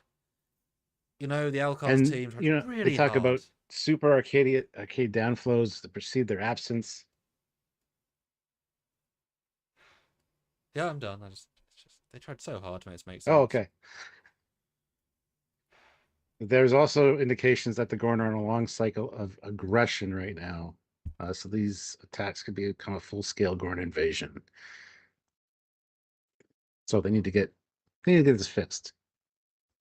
Let me get a little pep talk from number one. He says, yeah, using some of my blood, I have no problem with that. And Pike's like, thank you for that, by the way. So this mission's already off the record, so nothing to report. Everybody could get in trouble for this. Pike could get in trouble for ordering it. Chapel could get in trouble for suggesting it and doing it. Spock for banning the station. Patel for, well, she shouldn't be able to get in trouble, but she would be genetically enhanced. Yep. Mitchell for not leaving the helm when she's delirious from not sleeping for a long time. Who else can get in trouble? Oh, the cleaning staff for not like taking the garbage out the corridors. Speaking of, yeah, clean the fucking bridge. That's another thing that pissed me off during this. It's got a fucking thing right there blocking your view screen. You got shit all over the floor. How long does it take to call up somebody? Because the ship's full of crew. Just clean off my fucking bridge while we're doing stuff. Yeah, and look at this beam. This Pike is very, very destroyed. They've had some massive damage, and yet they can survive being in the middle of 2 stars later on and be fine. Yep. This ship is trashed, and things without distance, there's no time to fix anything. So their ship is still fully broken, like to the point of being almost broken. Yeah. And yet like there's a really weird scene later on that is so odd second time watching, and I think you'll know what I'm talking about, where and it links to how like why are people that busy to not clean the bridge, right? There's a scene when they rush onto the bridge and Scully says, I'll sit down in the chair. Can I have that station? And the woman in the station, she does this. Yeah, ready? I'm gonna go off, right? She's like this. Yeah. Gets up and walks. Yeah, she gets up and walks towards the view screen, no less. But she walks like so slow and like nothing gone in my life. Yeah. You're not busy then, are you? Fix the bridge! You're probably going to want to stand by your station because that's where you're assigned right now. Let them do their thing. Learn from it, maybe. Where are you going? It's just so absolutely incompatible with the scene. Like, if you're not that busy to be doing something, just get the broom. You're not busy, clearly.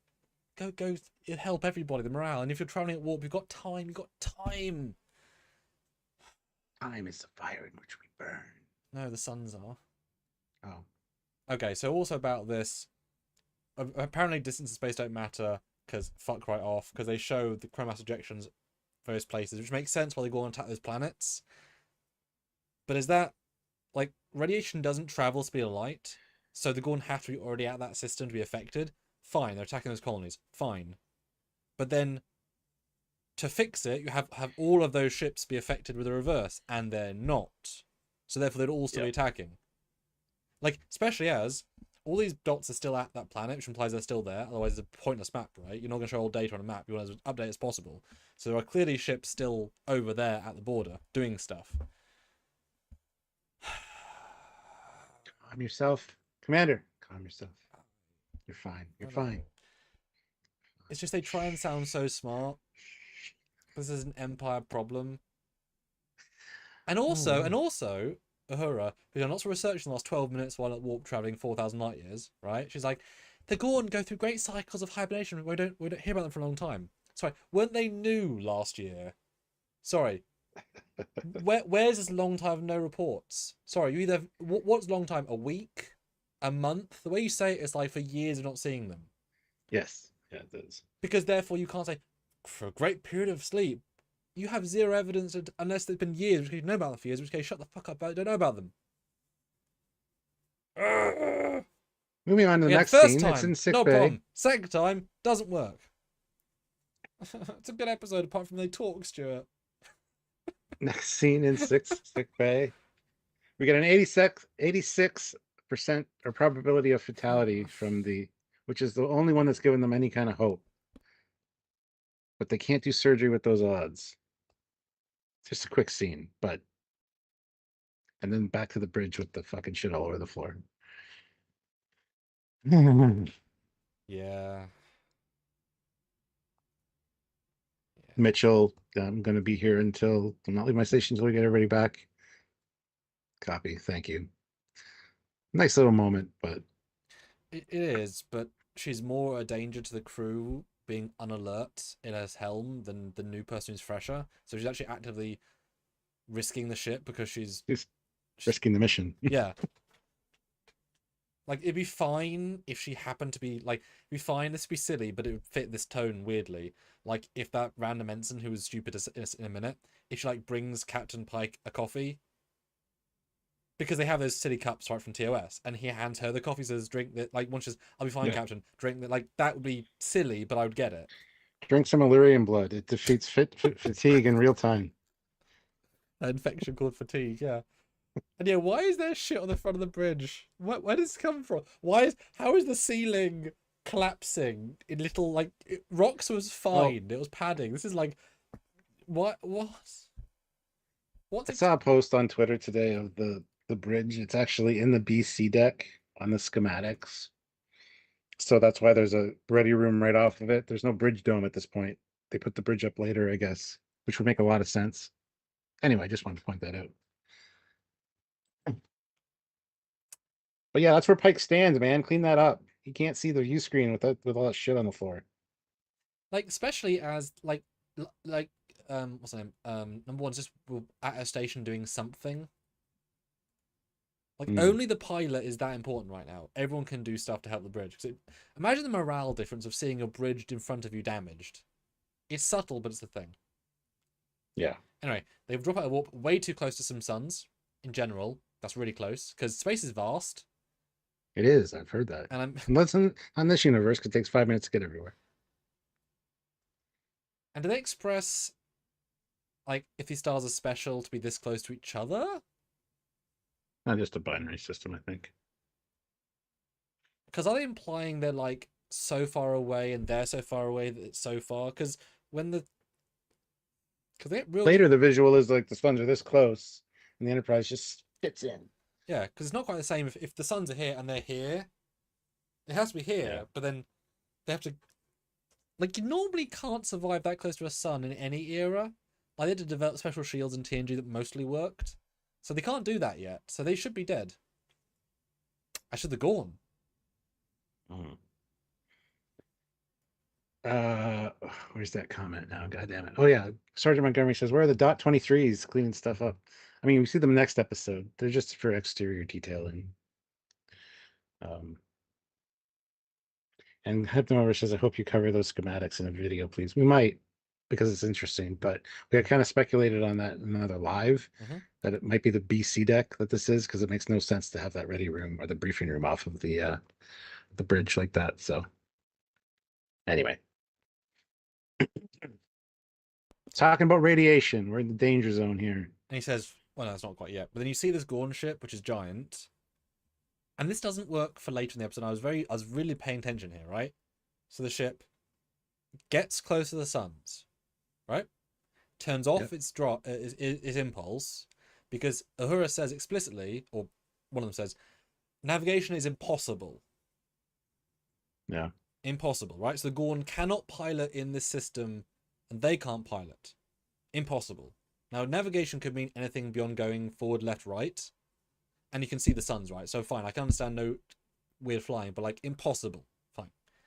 And the Gorn ship goes between them and then vanishes while using the gravity to pull it in. So it's choosing to not go in all deliberately because it can't pilot deliberately. And yet later, they fly into it. So the place they have to be to get pulled away from, so they can pilot in. Why aren't they here? They're making a choice to float randomly. They say they use the gravity well to pull them in. Because navigation is so impossible, so they can't, but they do navigate later. It's possible.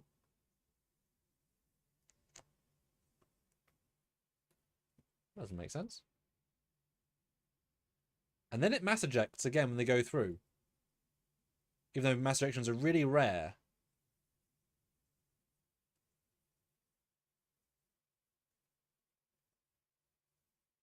Just happens to do it, make them go more Now, feral, I guess?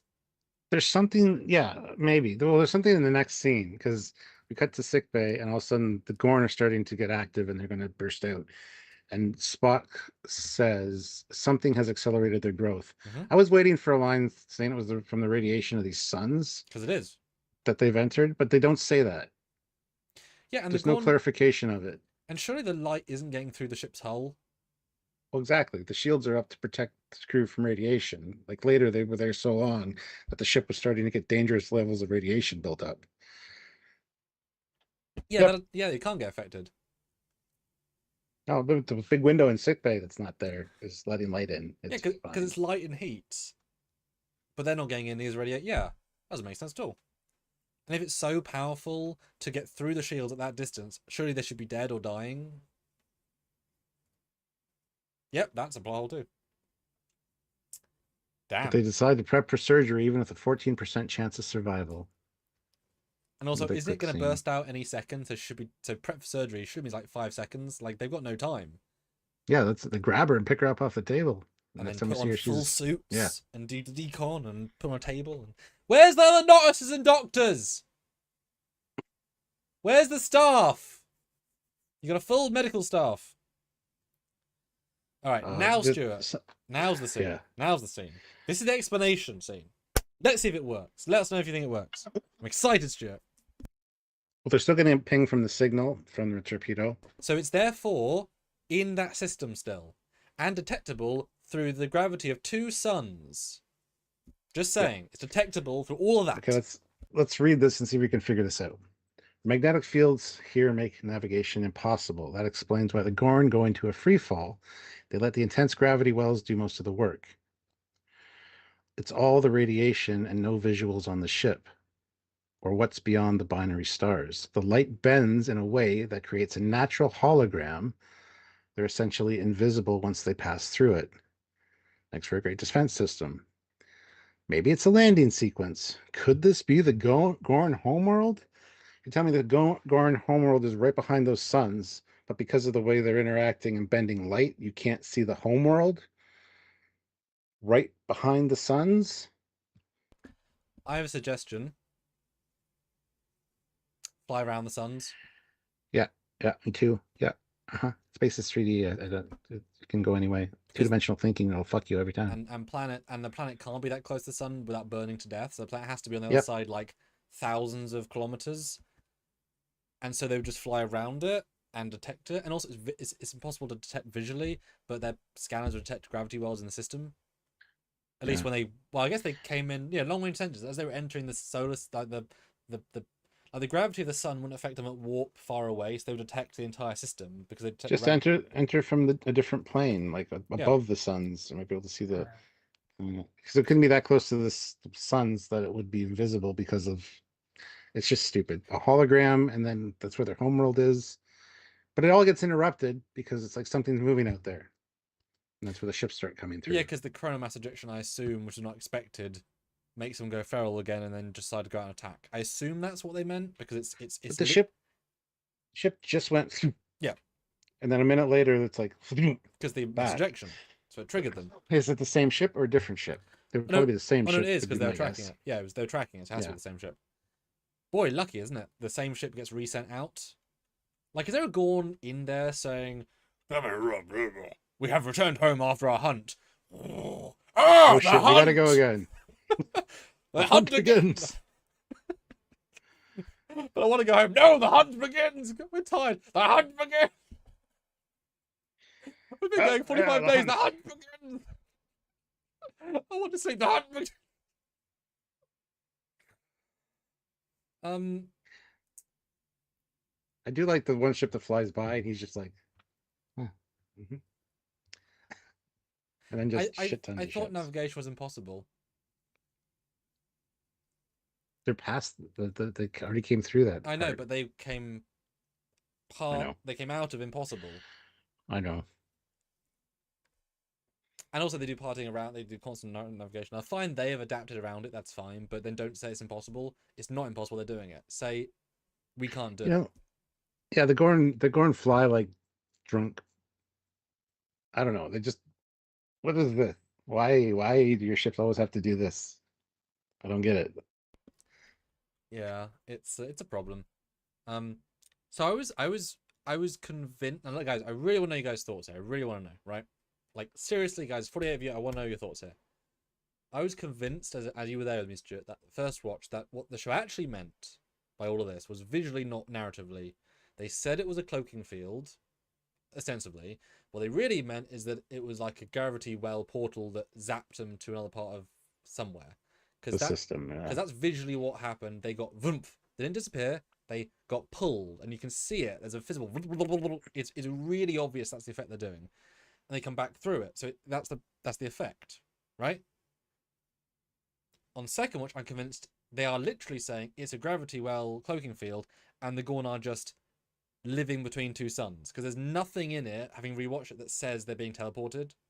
So that ship is just living between two suns in a system they can easily find the planet to any other point, and there's no reason not to. There's nothing about that tells us they can't just find the planet by looking around the system that day. And now they're in hibernation mode. What do you guys think? Because I was convinced one way, given benefit of the doubt, Yeah. now I'm convinced the other way, and they were just had really bad writing because that's not what they showed. Nor does it make Let sense. us know in the chat. Hit the like button. One more like 250. And what do you think now, having rewatched and had my points there? Where were you deciding on? It still sends them somewhere. There's no way it's their homeworlds between these suns. It just it's not made clear. And even if it was nearby, it's so dangerous to fly between two suns. You're risking death every time because your shields can't only do so much. Like, just fly around it and go to a planet the normal way. And if that's the only way to get out of your planetary system, then boy, you evolved in a shitty place. Then fucking stay there. Yeah. Okay, the thing that bothers me is the scene where all the ships are flying by the Enterprise. Mm-hmm. They're all in hunt mode. They're all and the big ship's like, I think the big ship would be like, why is that one ship just sitting there? Does he not know the hunt has begun? Fire at that ship. Yeah, and there's a lot of ships. Because this has been, we assume, a minute or two since they went through either the invisibility. So there was all these fighters waiting on the other side. And I guess they're warp capable, these ships. There's another plot we'll get to in a minute. But it's like, why is there now 5,000 fighters? Yeah. Hypno Embers kind of comes up with a great idea. Ooh, I'm convinced it sends them somewhere, maybe a pocket universe. If they had said that, cool. They didn't, which means is very nebulous. We don't know what the fuck is happening. we're just supposed to glaze over it because action now. We got ships flying everywhere. Because they said invisibility. Oh, we said a hologram. Yeah. Well, yeah, yeah, that's right. Natural hologram. That's even worse. Yeah, because a hologram is a deliberate hollow. Yeah, that you're right. That doesn't make If any if they had said it creates a natural cloaking field, cool. But they yeah, didn't that makes really less say sense. that. Yeah. And it would have been, and it can't different the universe then because they still have the signal of their friend, so it's still in the system. It's still in range, and they would probably have said in the script if they weren't just moving meters, if whoever Ahura said, "Captain, the signal is now 4 light years away." What, Ahura? Like, they're tracking the signal. They would know it traveled light years away, so it didn't travel light years away. They got a black screen that they're looking at. There you go. Sorry, yeah, my way. Yeah, it's fine. Like, so she would have known it would have went far away, so it didn't go far away. So they are literally between 2 suns. Anyway, let's not dwell on this too much because we've already. Yeah. But yeah, there's a great shot of the Enterprise and the ships flying by It's it. a phenomenal shot. Yeah. It looks amazing. Although But I'm surprised there's no more capital ships. Because this, to me, yeah, implies only yeah, one big ship, yeah, which is dumb. Because there isn't, yeah. clearly. So the trajectory the ships are headed for Federation territory. We've got to warn Starfleet. Well, we can't really because of the interference. And we can't leave to warn them unless because we'll lose the track on the ship.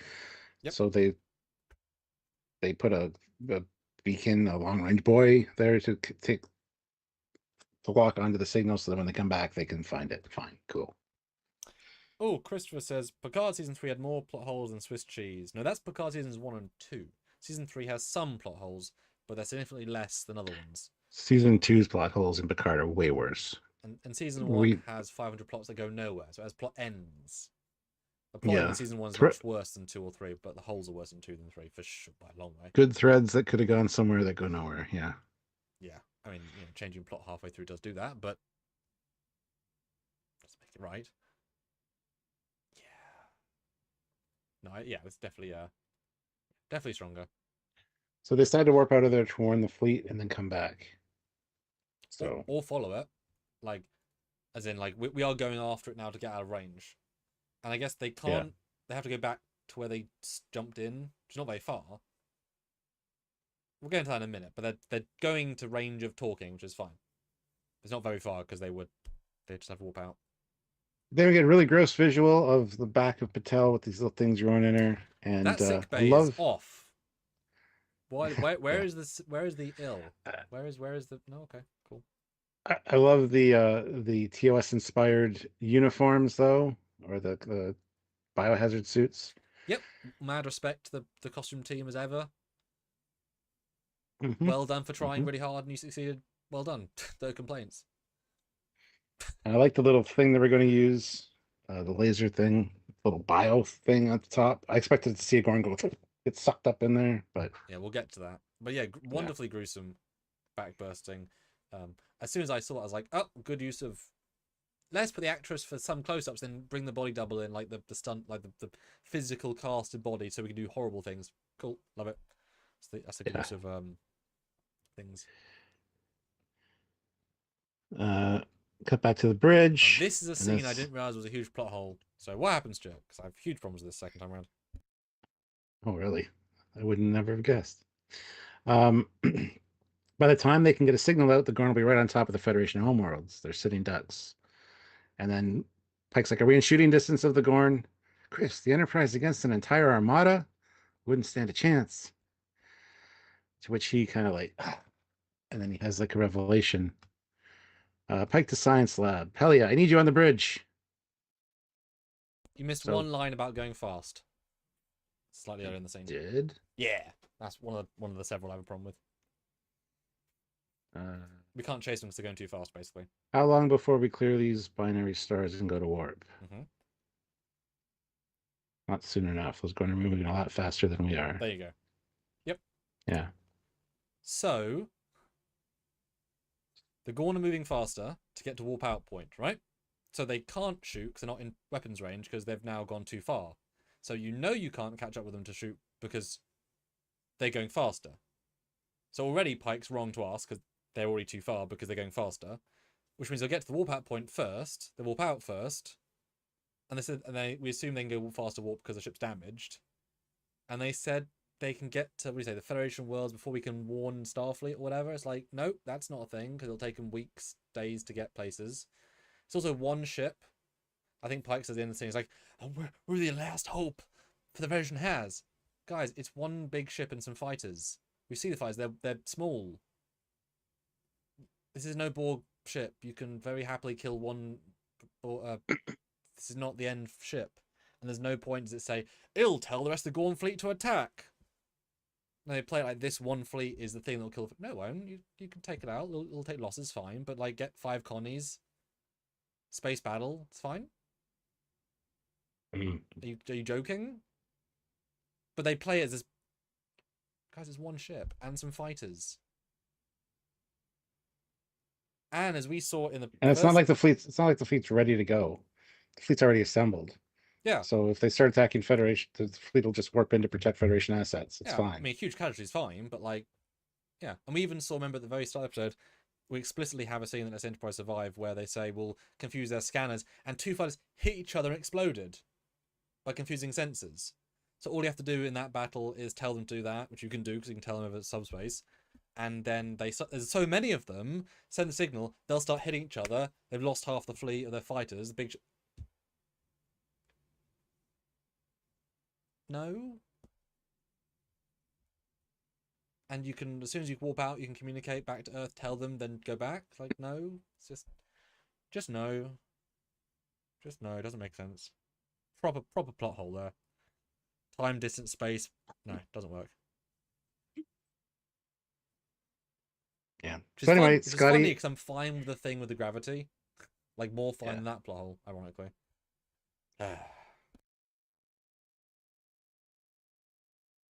So Scotty and Pelia show up, and he wants to turn the Enterprise into a coronal mass ejection, and Scotty's like, what?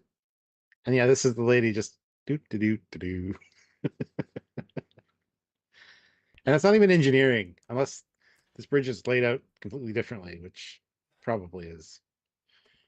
Whatever. She does not know what scene she was in. No. She was probably like one of the crew or a family member of somebody. Yeah. It's so anyway, so out of context. They have to dive into the radiation zone, and chances are they'll be destroyed. 1 in 1,000 chance that they will make it. And he's like, I'm pretty good at those odds. Just turn it off before we blow up. Oh, okay, cool. Good stuff. What about the normal radiation between 2 suns? Your shields are basically low. Yep. Wouldn't that kill you? At least irradiate the entire crew? Because they also say the radiation's at critical levels, and that means they're being irradiated to death as well. And there's only so much you can heal with drugs. Yep. That's sort of the point. Yep. And can the Enterprise really sustain that when they're very, very badly damaged in theory from having not repaired the ship at all yet? Between 2 suns? It just made me think of something. How fun would it be to be a crew member and be like, the ship's supposed to be damaged. All right, start throwing shit around. Throwing shit on the floor, make it look. Oh yeah, like the shit they do to their sets. Like, it must be fun. Even Sickbay. I'm looking at Sickbay right now for the next scene. There's shit all over the floor in Sickbay too.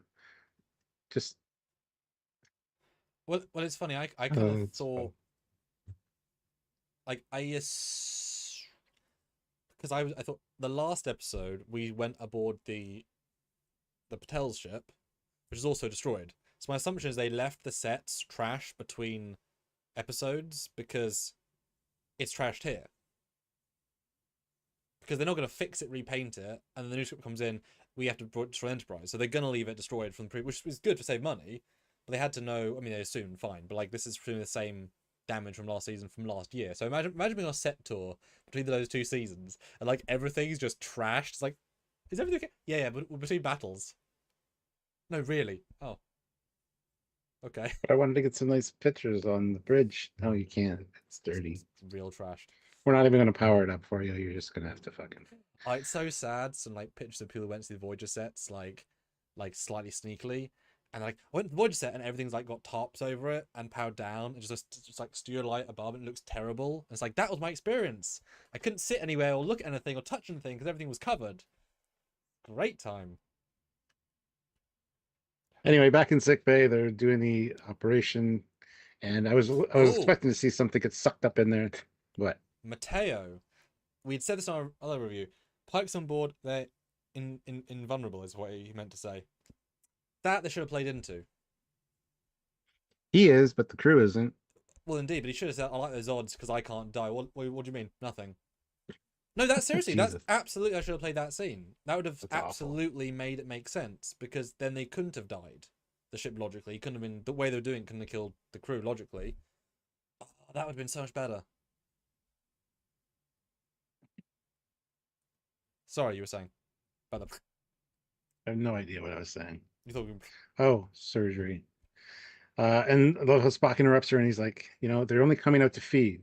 So if we satiate them, it'll give the blood time to. They won't burst out. They'll be fed. They won't have the urge to come out, and then the blood will dissolve them back into her system and fight the infection in the process. So don't do anything. Let's just feed them. I thought that was a great solution to the problem because they do burst out because they're at that age where they're getting hungry and they need to come out and feed. So that was a very elegant solution, I gotta say. Yeah, it was a nice little twist, especially as they went up to the edge, and it does help with the whole 1 in a million chance, whatever. 87% failure rate. That helps. And visually, it was like the thing from Matrix in the car with Neo. Yeah, It's exactly. That's exactly what I exact. pictured. Yeah.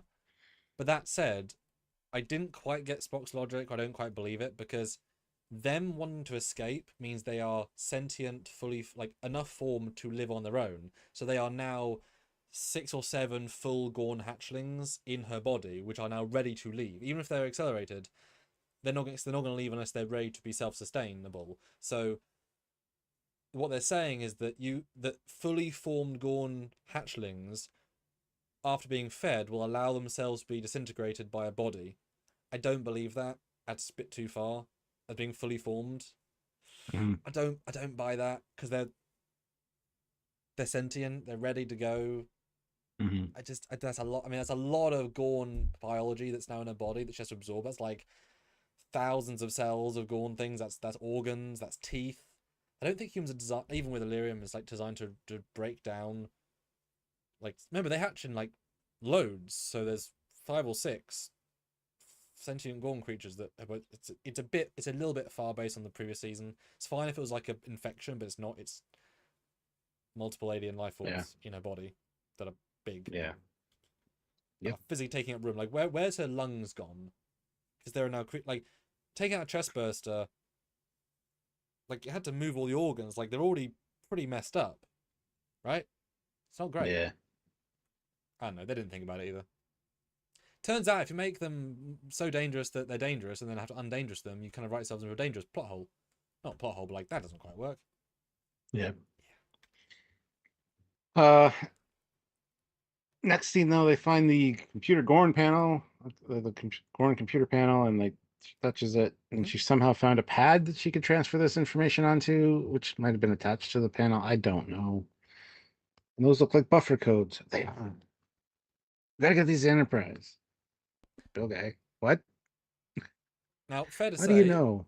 fair to say, super easy, better inconvenience because it felt incredibly easy and Yep. zero inconvenience. It was as easy as doop, got it. Yeah. This is great. I want to take this apart and see how it works. Yeah, good idea. Let's make a whole day of it. We'll get some snacks, like hang out. Anyway. So they got the Yeah. transporter codes now, Yep. apparently. When they don't know where they are or where the ship is, but step forward. Yeah. And all of a sudden we get a scene from Aliens. Yes. Got Gorn crawling on the ceiling. You got them running at you. Yep. And no one's Yeah. hitting anybody, Oh, it's just awful fight scenes in these despite their shows. standing still at a certain point, and there's literally a Gorn armada.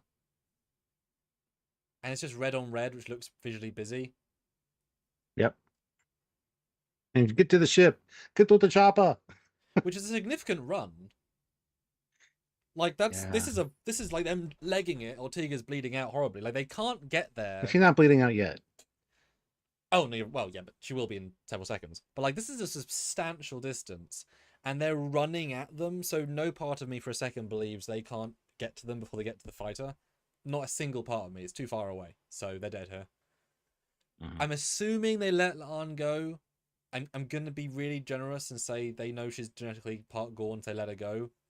I've got to assume there's something like Star Wars Episode 4 in there, because it's just like because they could have made the sets closer. It was their choice to have it be a big space. It's a fake space. Just have the shuttle be right there, like at the door almost. Like that's fine. Oh yeah. Yep. But then we get a scene where they don't use a CG Gorn. Fair enough. So it's shot as like Jaws. How little can we show it while show an action scene? And it succeeds, but also it's like, okay, you couldn't do much with it, you know? And Ortega gets brutalized horribly with her internal organs being squished, and she's now dying horribly. And good acting. If you look at the incision, it's like right under the rib cage, so that would be like the large intestines, which it's not so bad, but the claws are like this, and it's going to shred all of them. So it's. I mean, I assume that hand is like a good portion of her torso because he's big. So I assume it went most of the way through her body. Sure, but it's through the internal. It's not damaging your lungs, your heart. Yeah. So she's still got the stuff to live. Like it's. No, I know, but I mean they're shredded now. Like they've been destroyed. Digester tract. It's fine. Yeah. He'll fix it on the ship. I agree, but it's very brutal. Is what I'm saying. It's a really like properly like. I'm sure she read the script thinking, "Wow, how are we filming that? How is Bobby the animatronic slashing my body?" Well, he's doing it. Well, I love the way that they blast his head off. It's great. And the great. Yeah. And the fact that she waits long enough to search to see its eyes, to have it know that she's killing it. Fuck you, buddy. Yep. Fuck you, asshole. Yeah. You are one ugly motherfucker. Anyway. And guys, super chat your thoughts, comments, questions. We'd love to get at least another sum. It's been quite light this live. We're doing it for you guys. If you can. Super thanks, super chat, whatever. Vote in the poll. All the things. And then when we get to the end, we want their scores. We want everyone involved in the score. Super chat scores. That would be helpful.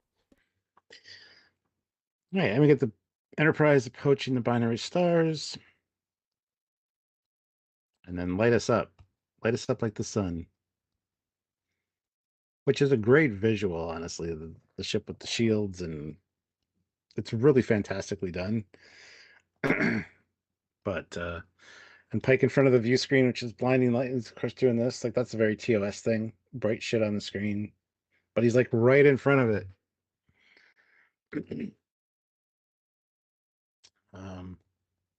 Yeah.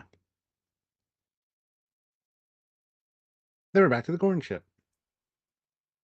Yeah, good. I mean, good visuals. I don't really believe they can survive this. At least it's bubble shields, but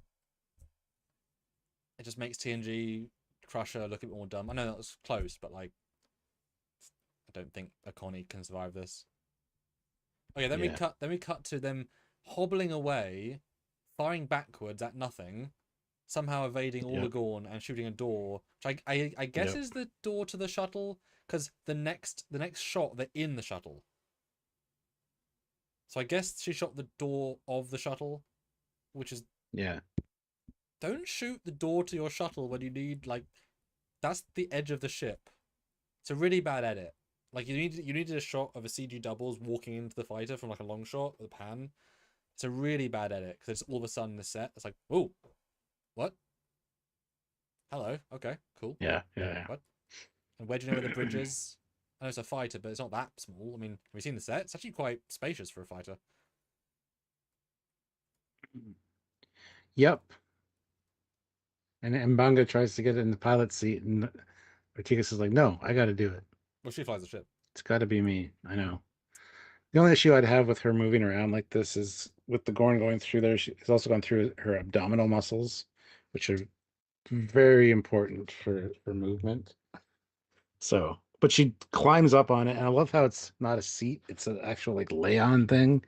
So that might have helped her a little bit, but we see the blood like oozing all over the console later. So, and yeah, without any knowledge, without anything, she just puts her hands on these things and flies ship like instantly, like she's magic Yeah, because she flies the ships. there's no effort. Therefore, while it's cool, it's unsatisfying Yeah, because she's not doing anything. and it's Yeah. and it's not even like Independence Day where they kind of go backwards and kind of like Nope. take a second to like get used to it. It's Nope. just drop and go and fly like this again through the like. And it's not like it's a normal hangar. It's a really elaborate set of pathways out. So she's perfectly flying a non-crash sequence instantly while The only dying. the only thing I'll say about that is like some ships would have like auto launch where they Yes. auto, but she wouldn't know how to activate that Nope. necessarily. Does it do it automatically And they would turn when it it off. undocks? They would turn it off if it was doing auto because there's connected to the Yeah, ship. I yeah, kind of like the controls, but they're just HR Geiger. And I feel like they went so brutally like they're aliens. Let's make HR Geiger because it's like super reminiscent. yeah. And also Gorn are like bigger. Like the Gorn are doing this then, because that is not built because it Well, has no, she's stretched like this. Like she's in the shot I'm showing. She looks very not that in that shot. well later when you see the Gorn, he's like sitting more upright and he's got his arms stretched out because Oh, he's I like see. I see. fits Oh, better. right. So Where she's like laying on the console with her I see. hands on I the see. So thing. they're doing it like that, and she's having to do. Yeah, I see. Okay, I see what you mean. Yeah. Yeah, So it'd be built for her first because she's got the scene, and they'll work out the Gorn later. But yeah, she yeah, escapes, no issue. They don't get her, no issue. It's oh, and actually, yeah, yeah. as the Gorn man is flying, you can see behind the not cockpit shifting, so it's clearly showing something outside, not literally outside, but like it's shifting for some reason. I don't know. And then as soon as they leave, they use the device to hail Enterprise, which they don't know is there, and they're also near a sun, so they shouldn't be able to communicate either with the ship that they can't use or their comms. They're not powerful enough. But instantly, she gets through Enterprise. Well, the ship is further out. The ship is closer to Federation space at this point. It hasn't been called back yet. But the Enterprise is between the suns, doing a thing, so its magnetic radiation is The going to be Enterprise is, yeah. absurd. Yeah, so how is it communicating with the Enterprise, and how is it sending a signal to it through that? How are they getting secure comms? It seems a little bit unlikely that it can get through the radiation and the signals through a Gorn ship. Yeah, no, I agree. With their, which they haven't even used, just using that. Yeah, yeah, yeah. Silliness, I tell you, silliness. Yeah, it's a thing. It is. And then you see some goofy shots of the Gorn. I love them. Love them. But you can see how they fit better with those controls. But looks like they're smiling. It's like, my name's Jeff. my name is Jeff. Thank you. But I will say, and I commend them fully for this, the Gorn are using technology for the first time we see, which makes them not feel quite as feral. Because they're space people. Yep. So I'm glad we saw something. Then we get the whole, we are covered in beta particles and gamma rays. Ships hitting critical levels of radiation. But we're The fine. Gorn have broken ranks are on their way. Now let's see if they shoot at us. Now, in fairness, he doesn't know Lan's there. So their plan is... Oh, what is their plan? To get shot at and killed? No idea. Delay them for 10 minutes? No, to draw all the ships to them because they want to light them up like a sun. So I don't know what the plan is. Do they change the radiation? No. Because because surely they're doing that right now, which means they're now in hibernation. Anyway, I don't know. I guess if it close to them for it to trigger them, but then why would? And also, why are they not phasing, or why are they not invisible if they're between the two suns, which is between the radiations, exactly where the Gorn was? Why are they not invisible? because it's a cloaking. It's a hologram shield. It's as if they stopped thinking about the plot at this point, Stuart, because they absolutely did. It's. Are you guys frustrated by this, like I am somewhat? Because Nobody's as frustrated as you are because you keep going on about it. but you know why though? I do, but you've made your point. The different points though. That's the Let's problem. move on because we're at the end of the live. They're different points though. Leon Juan says she's sending the transporter codes. Beam the Parnassians out. It's like, okay, we're not in the middle of something, guys. We're just sitting here waiting for you. That's all we've been doing. But whatever. Yeah, between two suns doing radiation through shields, through Gorn shields, and unknown places,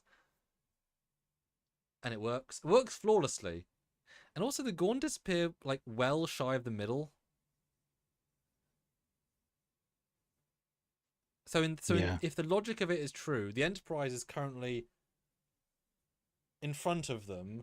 They vanish in front of the Enterprise, but they're still there. They fly past the Enterprise to their planet, which is behind the Enterprise, which is not in the invisibility field. Because they're in front of the Enterprise, and then they disappear. That's why invisibility not happening on the Enterprise.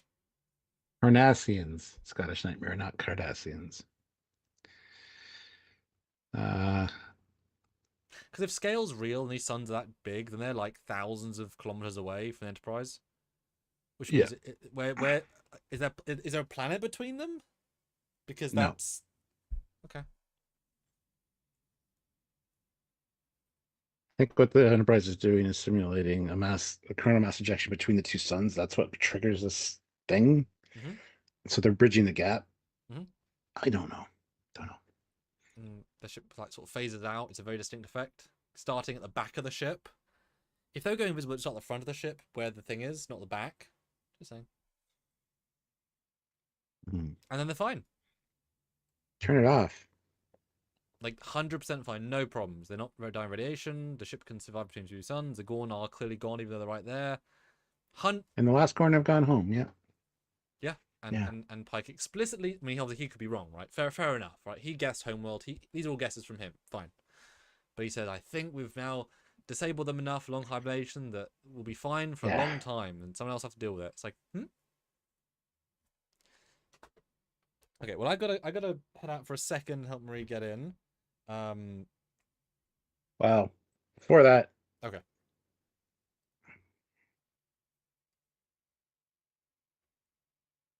You said before that. Go ahead. Oh, not before. Okay. How much this episode is left? How many scenes? A few things, yeah. So I'll let you deal with the Gorn resolution, Ortega's, and I'll leave you on Ortega's. See you in a minute. Sasaguro 2000, 10 euros. They didn't even mention that all the Gorn, the radiation and sucking in solar plasma and beaming over hundreds of people quickly might be a problem. They just beam them up. Yeah, because the next line is the transporter codes worked. Several hundred colonists accounted for and headed for the overflow infirmary. Yeah, beam us out. We need a medical team for Artigas.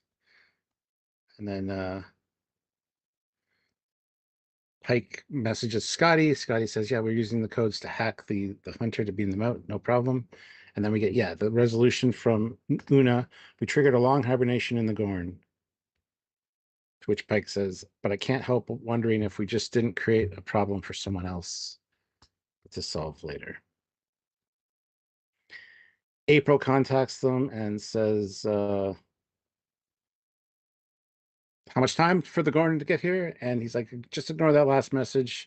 There's a butt dial. We won't be seeing the Gorn at least for a little while. How certain are you? I found a way to punch back. Then we get, Artigas, who is bleeding all over the console, a lot of blood loss. She passes out, and they get beamed out. Yeah.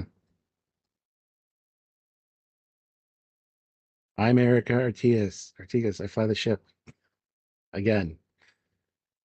And then we'll get to the scene with Spock and Chapel when Sam eventually gets back.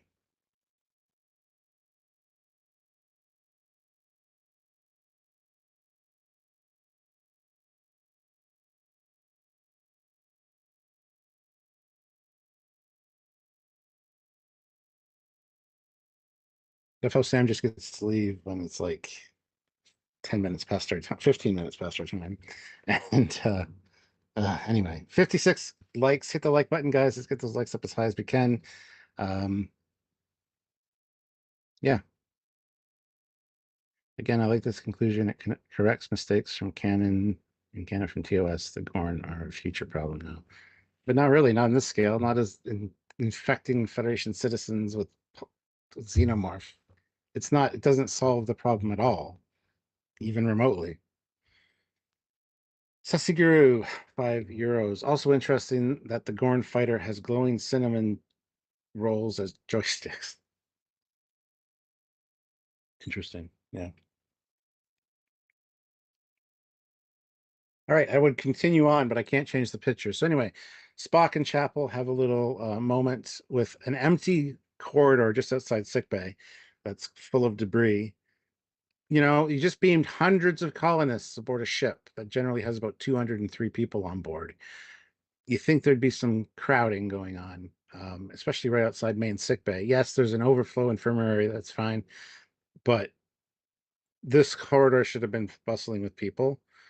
Um, she says her thank yous to Spock, and he says, "You're welcome." Pike comes in, and she's like, "She's in there. Go check her out." Turns around, and Spock pulled a Batman. He's just gone. The corridor is empty. Again, it would have been better if the corridor was full of people, injured, as well as medical staff, and he just got lost in the crowd. I think that would have made a lot more sense. Makes no sense that this ship is this empty with hundreds of colonists aboard, because as big as the Enterprise is, a couple hundred people being brought aboard, which is not how transporters work, by the way. That's another problem. Especially TOS transporters, you can't beam hundreds of people in like a couple seconds. That's just not how that works. So anyway, that's a problem. Um, yeah, yeah. And those colonists are partially digested and only a nurse is around. Exactly. Um, so yeah, it's a problem for me because just showing the empty corridor is stupid. Like the shit lying everywhere. Once again, clean it up first of all, but Hello, I'm at the back. same time, this corridor should be bustling with injured and medical staff, not just her and fucking Spock in it. But So 6 extras walk in casually, yes, and that was their way of saying we know. I'll quick fire. Ortega's thought she was going to die, genuinely, because they played it so well. Even though she doesn't trailer, but I thought it was a really well done little scene. Because if that's the end, she saved the ship. Would like that. That was cool. yeah, Yeah, corridors are ridiculous. People walk in ridiculous. The suits look great, and I really liked Spock just disappearing. The classic reverse that the girls tend to do. So the fact that he disappeared, I thought was a nice like he took back control moment. he pulled a Batman. Yeah, slightly undermined. I'm Spock. Slightly undermined by the next episode, but that's okay. Sasiguru, €5. Thank The you. bloody Enterprise B looked more crowded after they beamed up a dozen Alorians. Exactly. Yep, What was much it? bigger ship. No, it's a smaller ship's ship. Sure. Well, the ship is ginormous. Yeah, that's right. At least no caverns of the whatever. And boy, that set is just ripped to shreds, isn't it? Yep. Wow. But then Pike walks in. We get the very important voiceover of Ortega's is critical but alive. Cool. Glad they included that. Mhm. Sickbay is absolutely not crammed. He walks into the room, and really good acting by Anson. Like to Yes. know how to pitch this, because you could make it silly, you could make it too soppy. He makes this whole scene strong, yet charismatic, yet caring. And I do think this Yeah. is going to escalate his like not want to let her go, like because he's always had a problem with that. But like, I think he's going to propose. I think it's going to be something big, and then it's going to go poor at the end because you know what happens to him. I think this is like a I can't let this like you've. This is I've now realized what I need, and it's Yeah. ex Gorn inhabitant person. I do like the little line though, which people might be confused by. Okay, Dad, you win. And he actually gets down on one knee and starts praying because I think his dad kind of forced religion on him. He kind of rebuffed it. Mm-hmm. So that's great. She interrupts him and says, "Chris, you shouldn't have done that." He's like, "Can we just not talk about it right now? Let's just, I'm happy you're alive and well. I Please can't also live be without happy you." you're alive. Jesus. Yeah. Yeah. Yeah. I thought he says they found a cure. I'll let them walk you through it, though. It's like, okay. And yet she can't let it be and says, Illyrian, oh Yeah. no! Am I illegal? Yes. Are you an augment now? Yes. Yeah. Yeah, the religious thing I was fine with in the sense that he doesn't believe in God. That's fine. Like, this is very much like he can do nothing else. And I can hear his dad saying, you know, in his head, like, if there's nothing else he can do, pray, because it maybe on the off chance. Hmm. You know, he hasn't for 50 years. He's not practicing anything. He's like, there's nothing to lose, and it gives me hope, maybe. But he gets interrupted before he even does anything major. So it's so Yeah. small, and I very much took it as he has nothing else, not as a standard thing he does. So it was fine. It is Yeah. archaic, Exactly. but again, nothing else. Hmm. And a beautiful shot of them putting their heads together, which fades to the suns, and then the Enterprise flyby, which No is kiss though. great. Oh, Yeah, the last shot, brilliant. Very much testicles though. I'll be honest. I saw boobs, but that's Oh, okay. yeah. It doesn't warp out either. I guess it can't for various reasons. But yeah, strong emotive ending, and we didn't get a juxtaposition as in the second week of like a sun change. Yeah. And there you go. Now I really want, there's 54 of you here, I want to see scores because my score is lower than when I started this. I really Mhm. want a slew of scores, and I'd like to at least 5 super chat scores because that would be really, really helpful. Oh, and Hmm. I'll do Hmm. Hmm. one. No, I'll save a poll for next week. But keep voting. 51 votes. Do you have any calls to action before we do our final things for people in this last few minutes? Super chatting your scores. If you're super chatting your scores, I'll read them out. So your score is on record. Um, if you just put it in the regular chat, Sam will read it after he's done his little wrap up here. But that's about it. Make sure to subscribe, do all the things. You know the routine, as I like to say. And you are very, very right. Okay, Stuart, my main man. Strange Mm. World, season 3, episode 1. What do you think? And how do you feel after reviewing it for a while? Do you like it less or more? Possibly a silly question, but give me your spiel after this very detailed break. Very fair, very detailed breakdown. It's still good compared to Discovery, but what isn't? That being said, I enjoy it less having watched it a few times and talked about it. There's so many inconsistencies and just unanswered questions. Like they tried to do something, didn't make any sense, really, when you break it down. Hopefully hopefully there was a better explanation that they didn't end up filming or cut out or something. I don't know, for time. As you said earlier, which I didn't agree with, but it could have been another part to this, which probably would have helped a little bit. But at the same time, I didn't want it to drag on. I'm glad they just got it out of the way and done. Pacing wise, the episode was pretty good. For me, the best parts of the episode, like you always felt kind of rushed to get to the next thing, which is good because it doesn't make you think too long. But when you go back and actually think about it and actually watch it again, then the problems really start to creep in. Best parts for me were the Scott and Pelia scenes. They were short, they were sweet, they were very characterful and impactful, and it's good. Uh, didn't need the Spock Chapel bullshit, if I'm honest. Um,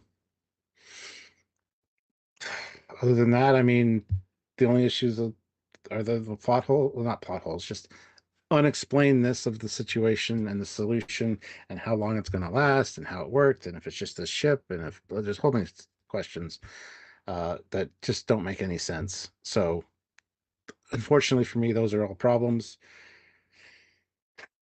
Doesn't take away from just watching it for enjoyment because if you just watch it for enjoyment and don't think about it, it's actually pretty good. It's pretty, like I said, well paced and actiony enough.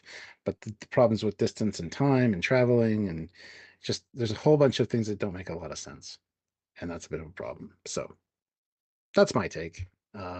Glad everybody got something to do. Ortigas was really good as well, although could she have done those things with the injuries? I don't know, probably not. But that's a trope that goes on with television and movies all the time. So whatever, do what you got to do with it. Um, yeah, that's it for me as far as my summation. I know we have a number of scores we have to do here, so So yeah, jump for the super chats and I'll also get the score chart because I forgot where to do that because I haven't done it for a long time. So I'm gonna get that score chart where you do some super chat scores. Hopefully a few more will come in. So I genuinely am super interested in what people think. Especially if you've been here the whole 2 hours, like all of our critiques, because they are numerous and they are genuine. So I'm interested to see what people's scores are. So read out super chat, Stuart, while I get the score chart. Well, there's only one, and if you want to put in another super chat score, please do so. Everybody, it would be awesome. But Sussy Guru throws in €5, so thank you so much. You're, by the way, #1 top fan right now, so thank you. After reflecting on it, I'm going with a 4 out of 10. Episode 2 was much better.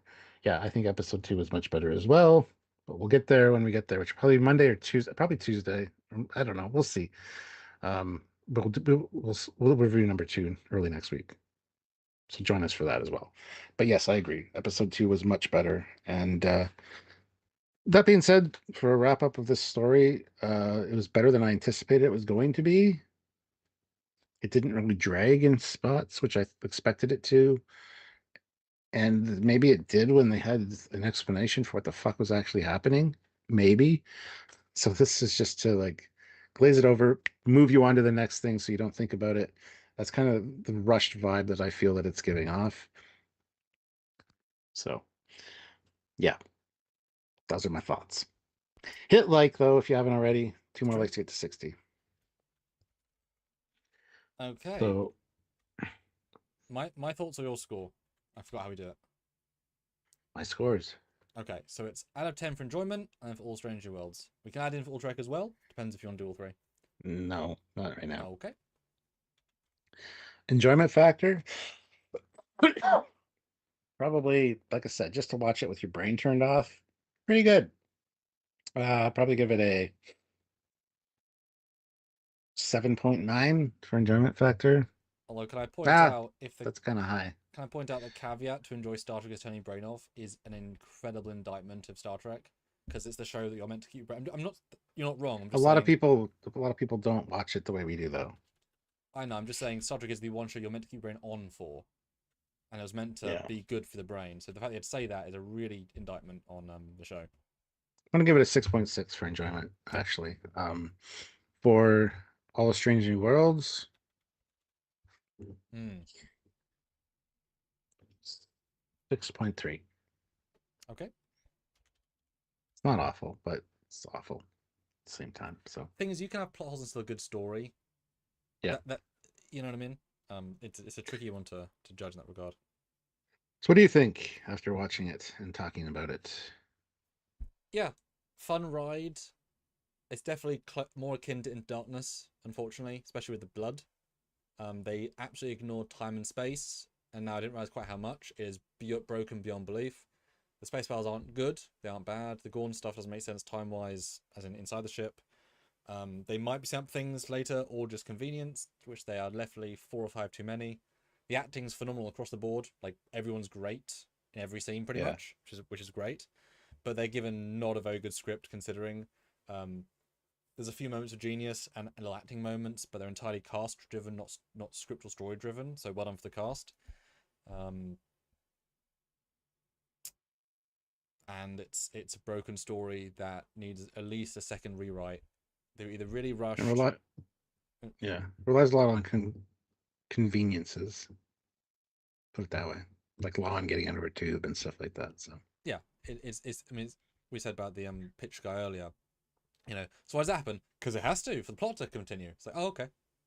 So why did that happen? Because like it's a lot of that, and I think probably the most of all 20 Strange Worlds episodes, this is the most contrived. But I think it's a substantial margin. Like I've never had that feeling as I can recall compared to this. So it's not a good script and not a very good story, but it's a fun episode and fun to watch. And that's the problem, you know? yeah. Yeah, it's yeah, odd. Odd. Definitely one of their worst episodes. For this season, yes, absolutely. But like I'm trying to think of a worse episode in Stranger Worlds in terms of like actual quality of the episode because the bar's so high. The last episode of last season. You are correct. That was a worse episode, but that had less problems. It was just less good overall. Like the contrast was like that was a medium of Blair. This is much worse, but there are better things. So if that was the worst episode, like I don't think anything's worse in season 1 or 2 than the last one and this one. Mm-hmm. Like the kid sacrifice one was pretty bad, but it was also a really interesting story. Like sad to watch, but it was still a better story. So I think they are the Yeah. worst 2 episodes of the series by a decent proportion. This is better, but it does improve part 1 because at least you know there's an action part. As weird as that sounds. This would definitely get a low score compared to Trek. Yes. Because I think almost every episode of Voyager is better. Just for story. But that's neither here nor there.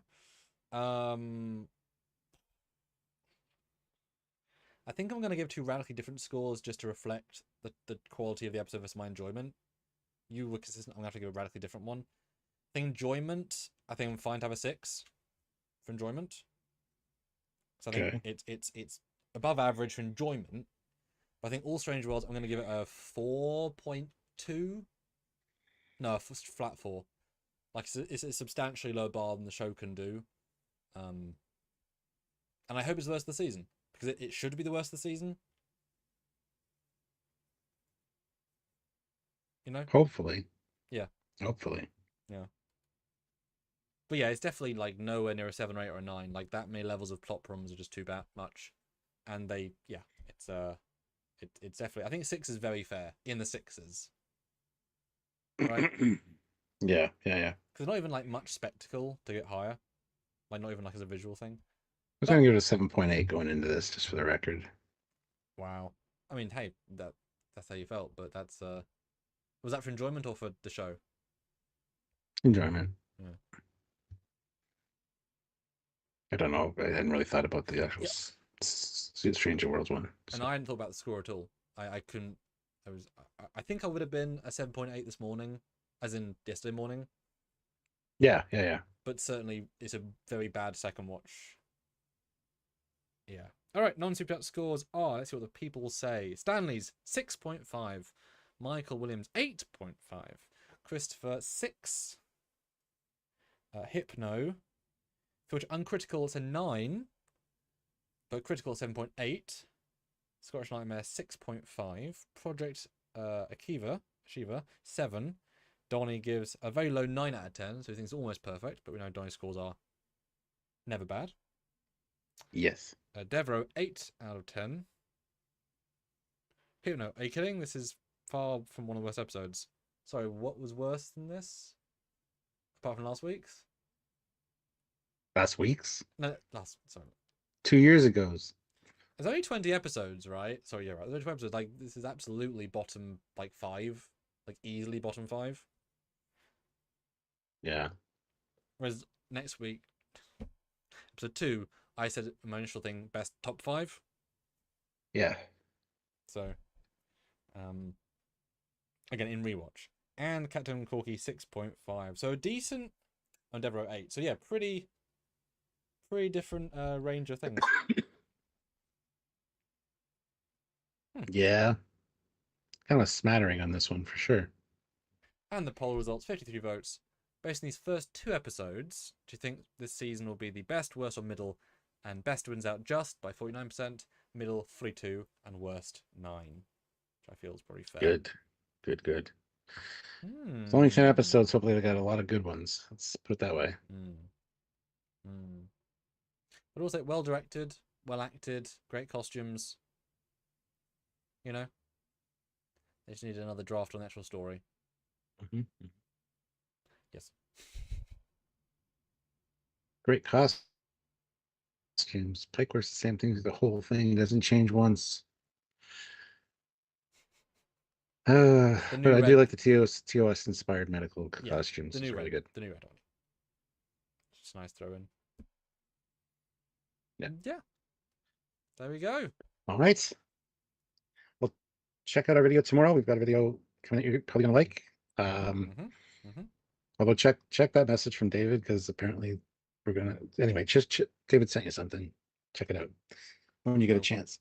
Anyway, and join us next week, probably Monday or Tuesday, for the review of episode 2. Not quite sure which day yet, just so you know. Make sure you're subscribed. Don't want to miss anything, because we're strangely worlding it up for the next few weeks. Yeah, be fun. Which is brutal. Yeah, not fun, but there's things to talk about. Just check him out, etc., etc. Yes. So until next time, he's Commander Cockings. Foley.